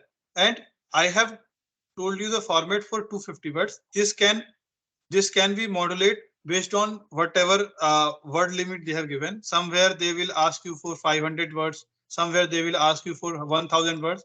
So based on how much is required, you have to kind of redirect your wording in the different section. Let us say if it is for 500 words, then you will give 50 words for this problem statement, background for 100 words, then 200 words for your method, how you will approach, then 50 words for your expected outcomes, and then 50 words for your significance of the study. So that you have to decide how much you are going to give, but these all 5 points should be there in your research proposal. Then it is a good proposal. Yes, sir, understood. Okay. Thank you, sir. So this is a kind of like which experiment you are going to do, or like what kind of work you are going to do. Yes. Sir. Yes. What are the primary information? How you will do that? What you will do if that approach does not work? What are your alternative approach that you also mention in brief lines? Then you have to give your expected outcomes out of this experiment, what you will get, and then you have to prove this is how relevant it is with the society, and what is the significance of this project, why you want to do this project.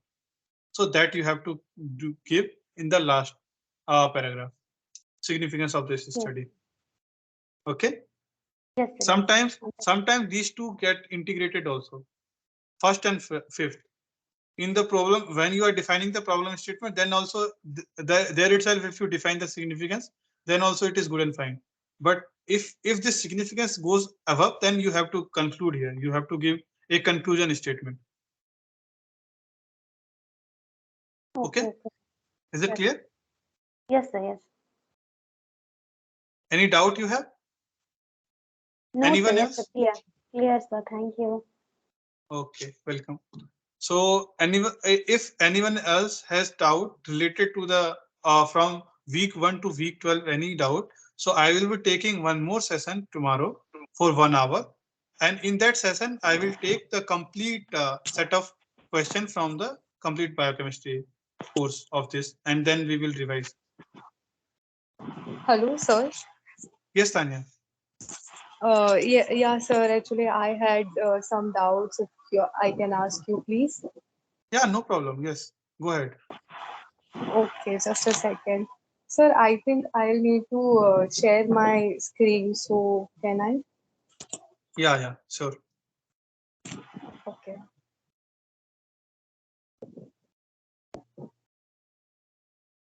Uh, just a second.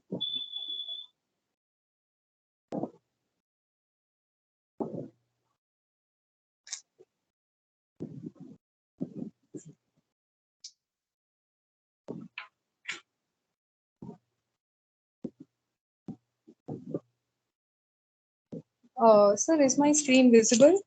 Yes. Okay, okay.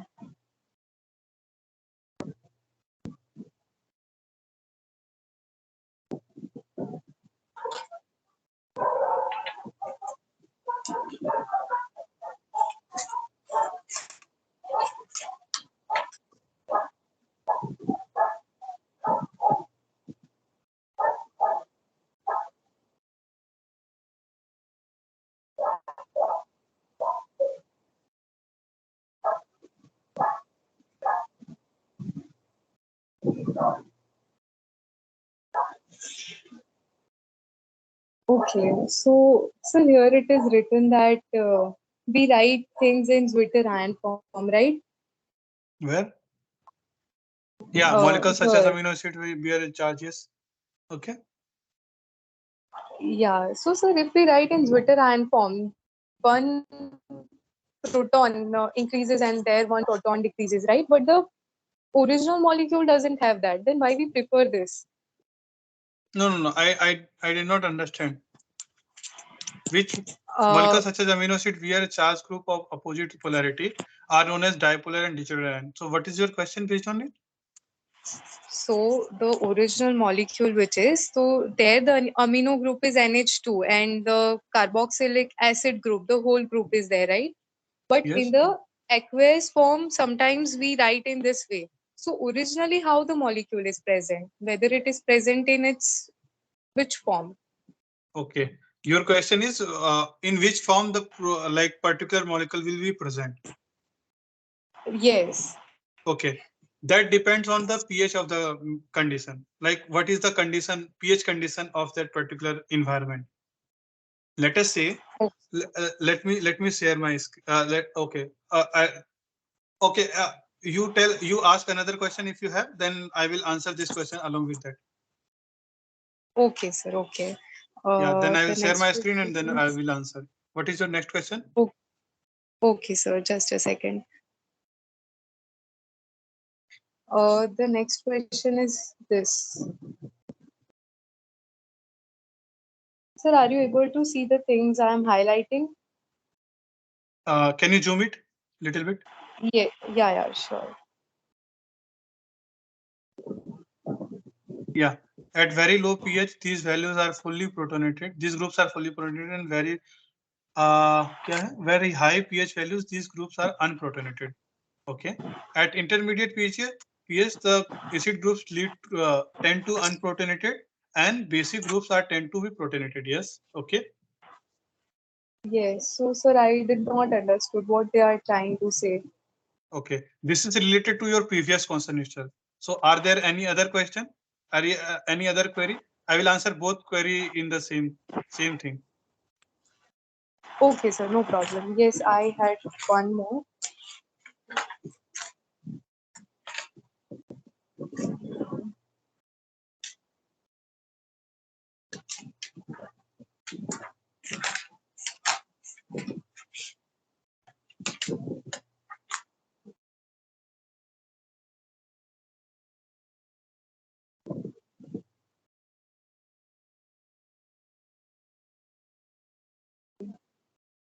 Sir, I wanted to understand this paragraph. I did not got it what they are trying to say.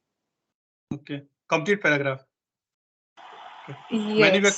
Many bacteria are able to resist infection by bacteriophage virus are specific to bacteria by virtue restriction modification system. The bacteria modifies certain nucleotides in a specific sequence of its own DNA by adding methyl group by the reaction catalyzed by the modification methylase.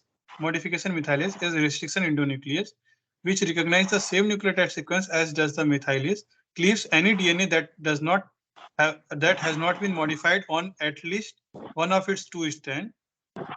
An endonuclease cleaves a nucleic acid within the nucleopolysaccharides strand, or exogenous cleaves the nucleic acid at removing the terminal residue.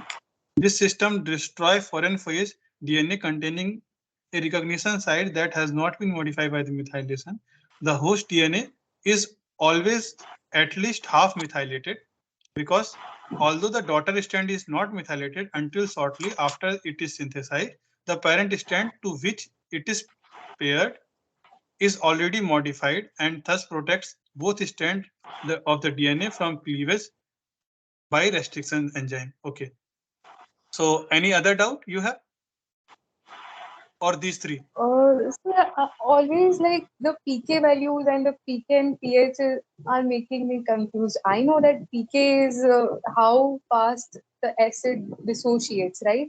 That is what Okay. that means. But I will clear all these three doubts. So if you do not have any further doubt, I will share my screen. yes, yes. Or Sir. do you have any That's other it. doubt? Or if it is related to pKa and all, so that will come into that previous two question itself. Okay, no, bus. The only this. Okay, only this now. Okay, let me share my Yes. screen now. Okay, just a second. Uh, so I'll have to stop sharing. Is it visible? Okay, My screen is visible. okay, I don't know. I'm not getting only. Okay. Yes, Can sir. somebody confirm? My screen Your is visible, screen is right? visible. Yes, sir. Yes, sir. Yes, sir. Okay. Wait. Yeah. Now let me share my screen. Though your first question was why a particular compound have charge, when it will have charge and when it is not charged, right? Your first question was this. Right, right. Okay. Let us consider any amino acid. Okay. You are asking about deuterium related to amino acids. So I will model any amino acid. Amino acid will have because it is chiral carbon. So it will have all four different groups, right? It will have COOH. Right. It will have NH3, NH2. It will have a side chain. It will have up hydrogen. Okay. Now it is chiral center. Now the first thing, your question was when it will have charge, when it will not have charge, and like where it will be protonate, which group will be protonated first and which group will be deprotonated first in which condition. Your question was this, and that all things related to the pKa value, pKa, pK2, right? Okay. So now here, Right. so now the answer to first question, when will it have charge and when will it not have charge?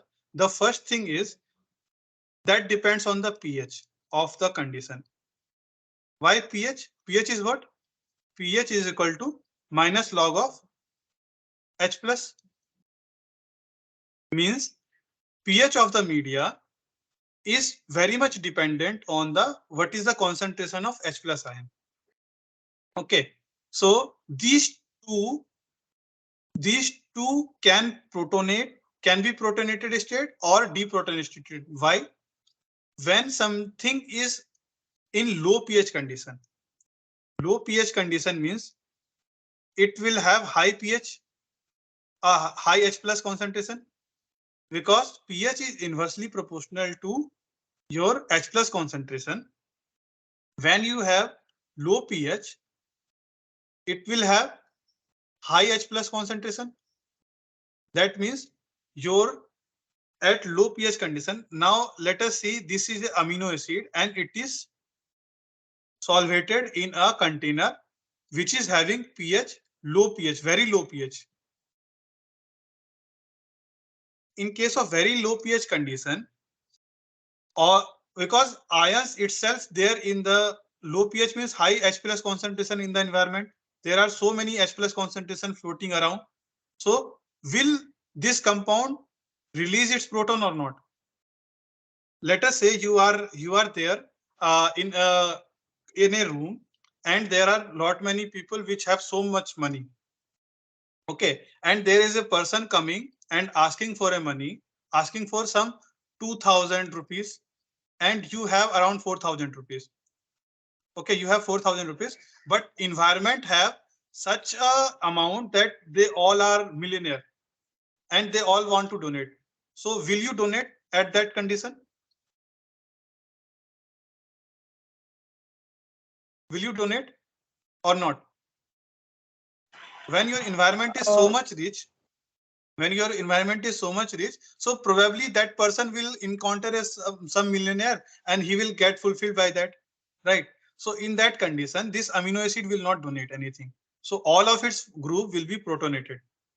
So so this is regarding your second question.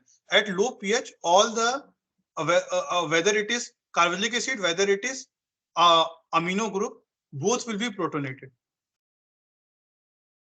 Because already in the environment, if base is coming, if any base is coming, already in the environment there is lot of H plus, because at the low pH, H plus concentration is very high. So in that case, protein will be stayed protonated. Okay, now increase the pH. Now you are increasing the pH and it is shifting to a somewhere. There are two concepts: low pH, then your PI, which is your isoelectric point, then your high pH. There can be three conditions, right?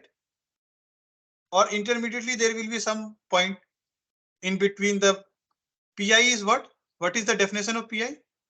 PI is your isoelectric point at which isoelectric point where pH is equal to isoelectric point is where pH is equal to PI, right? Means your PI is that pH where the protein with the amino acid will exist in its deuterionic form. And what is deuterionic form?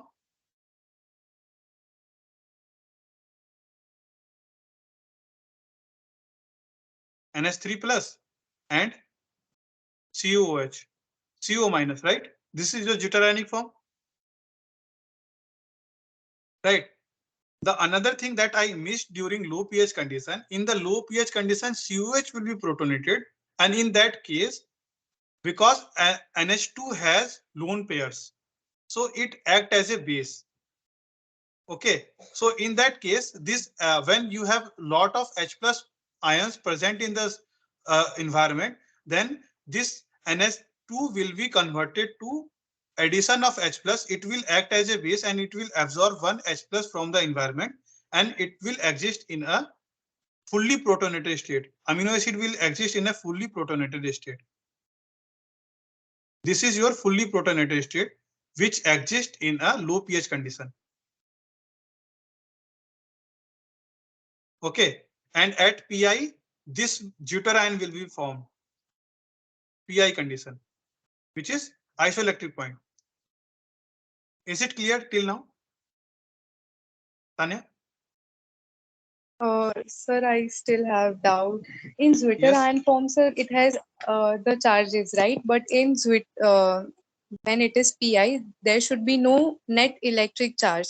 But zwitterion has the electric charge. So how at PI? Yeah, see, deuterionic form means that does not mean it is having only charge. The net charge is 0 in deuterionic form, and that is the definition of PI also.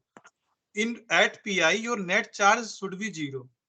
Net charge, net electric charge should be 0. That is the definition of PI. And that is what at PI, whichever amino acid existing, that is called deuterionic form.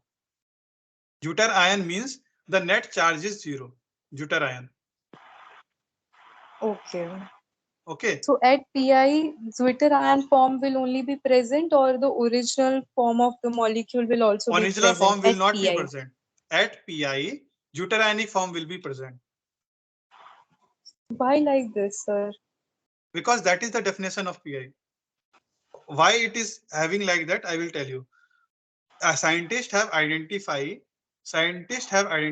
that at low pH, all of the sites where the protonation can happen, it will be protonated, because Okay. protonation or deprotonation occurs due to the acid base characteristic, right? Acid base characteristic. So in amino acid, this is called the like amphiprotic. Why amphiprotic?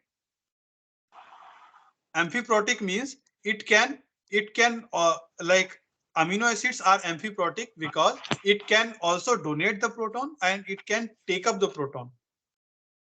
Okay, so which one will donate and which one will take up, that depends on the which pH which one will act base and which one will act as a acid. So in at lower pH condition, NH2 will act as a base. So at low pH condition, protein will have +1 charge, positive charge, because right now only NH3 have +1. NH3 have charge which is +1. Right, at low pH condition, your protein will always be positively charged, because all the sites are protonated, and NH2, which is ammonia, amino group will also be exist in ammonium ion. Okay, that will be NH3 plus. So the net charge is +1. But when you increase the pH now, and you go up to Pi, so at that position, which one will release proton first? When you are making transition, so now concepts come about pK1 and pK2, right? pK1 is known as at the pH when carboxyl of the amino acid donates its proton, that is known as the pK1, and that is below Pi. Okay, below Pi, when Pi is less than when pH is less than Pi. Okay, when your media, I'm talking about the pH of surrounding media, right? When pH is less than Pi, in that condition, your protein will exist in the either in positive charge, or mostly it will exist in the positive charge. Okay, but when it will hit its pK1, pK1 means pK1 is that pH at which COH, carbonylic ion, carboxylic acid will donate its proton. That is known as the pK1. That may be below pK, that may be the below Pi, or that may be after Pi. Okay. At pK1, your carboxylic acid will donate its proton. So in that case, once you have hit the pK value, then after that it will exist as a like your COH minus will also donate its proton. COH will donate proton, so it will exist as NH3 plus CO minus RCOH. Now it is your deuterionic form. Okay, is it clear? Till now, Sir, is it I clear? still have. Sir, I What is your have doubt? doubt. Yes, what is Sir, your in doubt? book it is. Sir, in book it is written that at very low pH also 2.35, the carboxylic acid is losing its H, but 2.35 is very less pH, no? Like it should lose No, no, protons no, so early. no, no, no, no, no. That which one will donate its proton, that depends on its pK value. And carboxylic acid pK value is around 2.3. Okay, so once you cross 2.3, means even if you go 2.35 or 2.4, then carboxylic acid will donate its proton. That is why I was talking about the pK1. pK1 is known as that pH. Pi does not mean your pH will be 7. Pi can be before 7. Pi is never, you do not confuse your Pi with pH is equal to 7. That is not the case. Pi means at it can be lower than 5 also. You can have pi value lower than 5 also. Okay, pi is that condition which is the ratio of pi is the ratio some half of its pk1 value plus pk2 value and half of it. Okay, the summation of pk1. Pk1 is that pH at which your carbonic acid will lose its proton, and that will be all because this is acid, so it will always be in lower pH condition, less than 7 in acidic range. That is why carbonic acid that depends on the range from 2.3. So normally like alpha carbonic means which is associated with the C alpha carbon. Okay, so that will lose its proton. That the average value is around 2.3. So 2 point lower than 2.3. If you go lower than 2.3 at that condition, carbonic acid will exist at COOH. But when you cross 2.3, then it will exist at COO minus. Now is it clear? Okay, fine. Means the Yeah. surrounding solution has low H plus concentration. That's why the Not low carboxylic H plus acid. condition, high H plus condition, low pH. H plus and pH are irreversible. If your Yes, pH so is low, but if your pH is okay. low, that means your H plus concentration is high. That is what acidic Yes, means. So but now if the condition of H plus is high in the solution, the COOH will not lose its H plus. But when it yes, is low outside, then only COOH can lose its H plus. yes. That is the only case, na. Like you will lose your money when you are when you are about to pay somewhere, right? Then only you will give Okay. your money away, right? So that is what this is the currency of COH. When already you have ample of amount to pay, like you have side money, pocket money. If you have pocket money already available, then you will not give your like what you saving money, right? Saving account. You will only release your saving account. You will only release your FD when you do not have any pocket money. That was the case of COH and NH2 also, NH3 plus also. So COH will lose its proton when the pH will cross 2.3, which is pKa1, and this varies from proton to amino acid to amino acid. Some of the amino acid have pKa1 value greater than 2.3 also. It may be 3. That depends on which amino acid it is. Okay. and Okay. and that is and in case of ammonia that range up to something about 9.5. pk2 is somewhere related to 9 to 9.5 or somewhere 10. Okay, so that is why at very high pH the ns3 plus ion will lose its proton, and in that case at very high pH means your H plus concentration is very low. In that case your net charge will be -1. Why -1? Okay. Why -1? Because to neutralize this negative charge, NH3 will not have any proton, and it will remain as COO minus. It will remain as COO minus R H NH2. Now it has only negative charge. That is why at high pH you will have negative charge, and your your amino group will also be deprotonated state. Now is your first and second both question is clear? Yes, sir. Just one thing, that why then PI is important. PK, pH is okay. Then PI. PI is important. PI is that condition when your protein, because that is the only condition where protein has net charge 0. At PI, you will have protein as net charge 0. And this is applicable to many a condition, like when and this is important for functional property also. You refer to my lecture number discussion number 2 and discussion number 3. There are when I was discussing about the amino acid and protein functionality. Okay, where I have discussed in the lectures, where I have discussed the what is the importance of PK and PI, and how protein functions, its role, how it how it catalyze the reaction.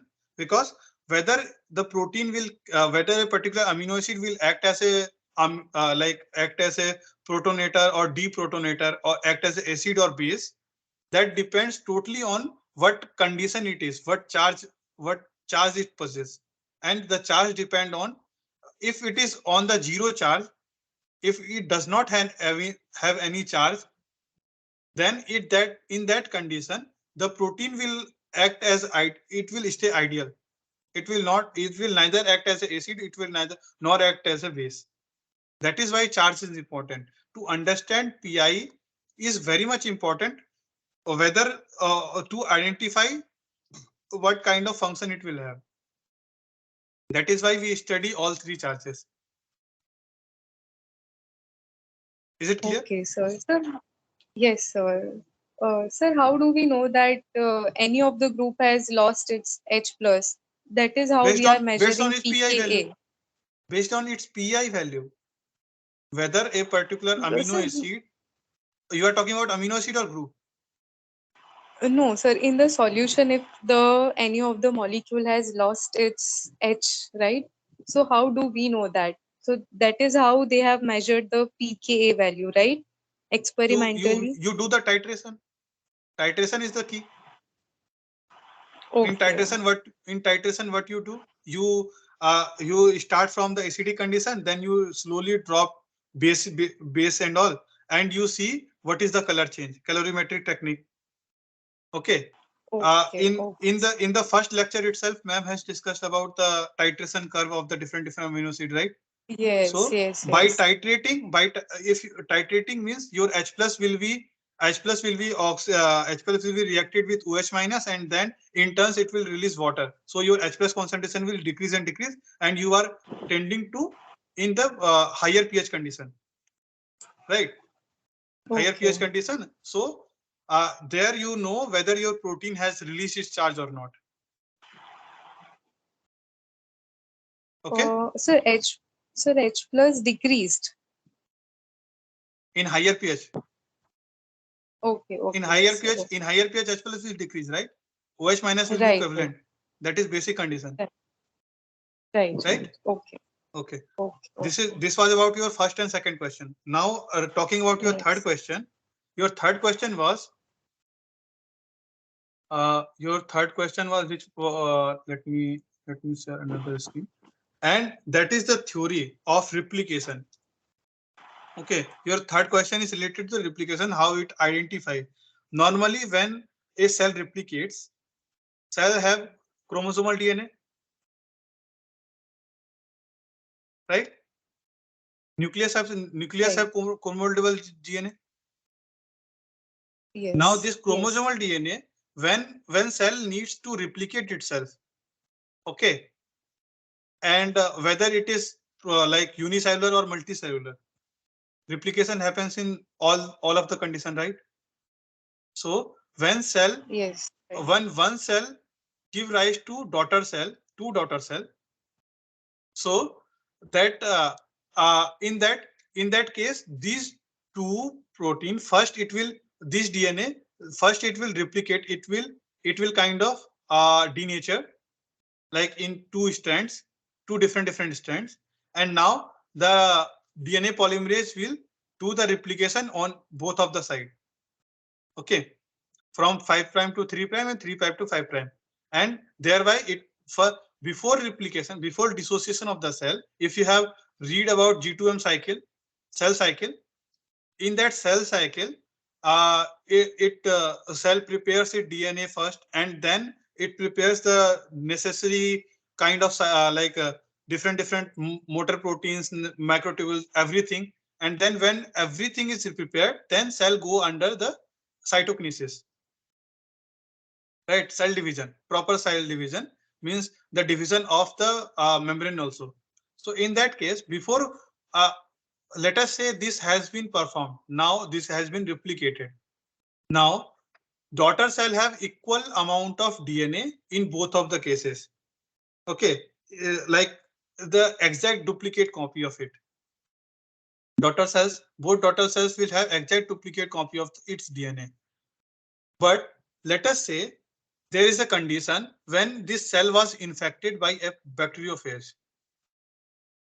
Then while duplicating, how this particular cell, the machinery, DNA, polymerase, or any machinery, how this cell will identify whether this is my genetic material or not. So how does it do? Once it is duplicated, then at the simultaneous position in the daughter cell, the methylation happens at the specific positions in any of the strand of the DNA in both of the daughter cell. So once it is methylated in specific positions, means addition of methyl group. Once it is methylated, so then the cell identifies this is my DNA, because DNA is nothing but the ATGC, right? It is the ATGC sequence of ATGC. So if you are a printer, if you have given a job, you have to shortlist certain amount, like if you have to filter out a stones from a group very like a deserty position.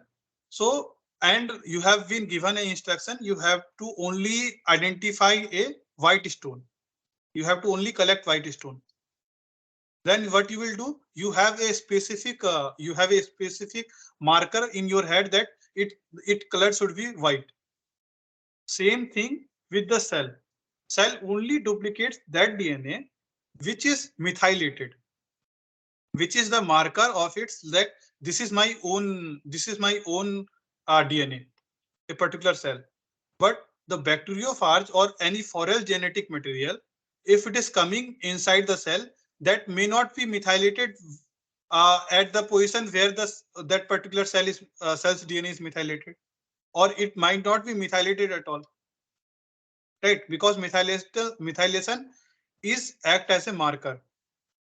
Okay, so once a parental DNA identifies that this is methylated or that different DNA material which is injected from a bacteriophage or any virus, if it is coming from external material, if it is not methylated, then it will be treated as a foreign DNA and cell will chop off it, and this act as a defense mechanism of it, so that this is not integrated in particular like progeny. In the progeny, it does not go. So this is what was the meaning of your third question. The paragraph of that question means cell identify its own DNA by methylation, and if a particular DNA is not methylated in that particular cell, that means it is a foreign DNA or it is coming from outside. So the cell will chop off those all DNA which is not methylated. And this is what the defense mechanism of a cell, so that the disease does not progress in the progeny. Is it clear?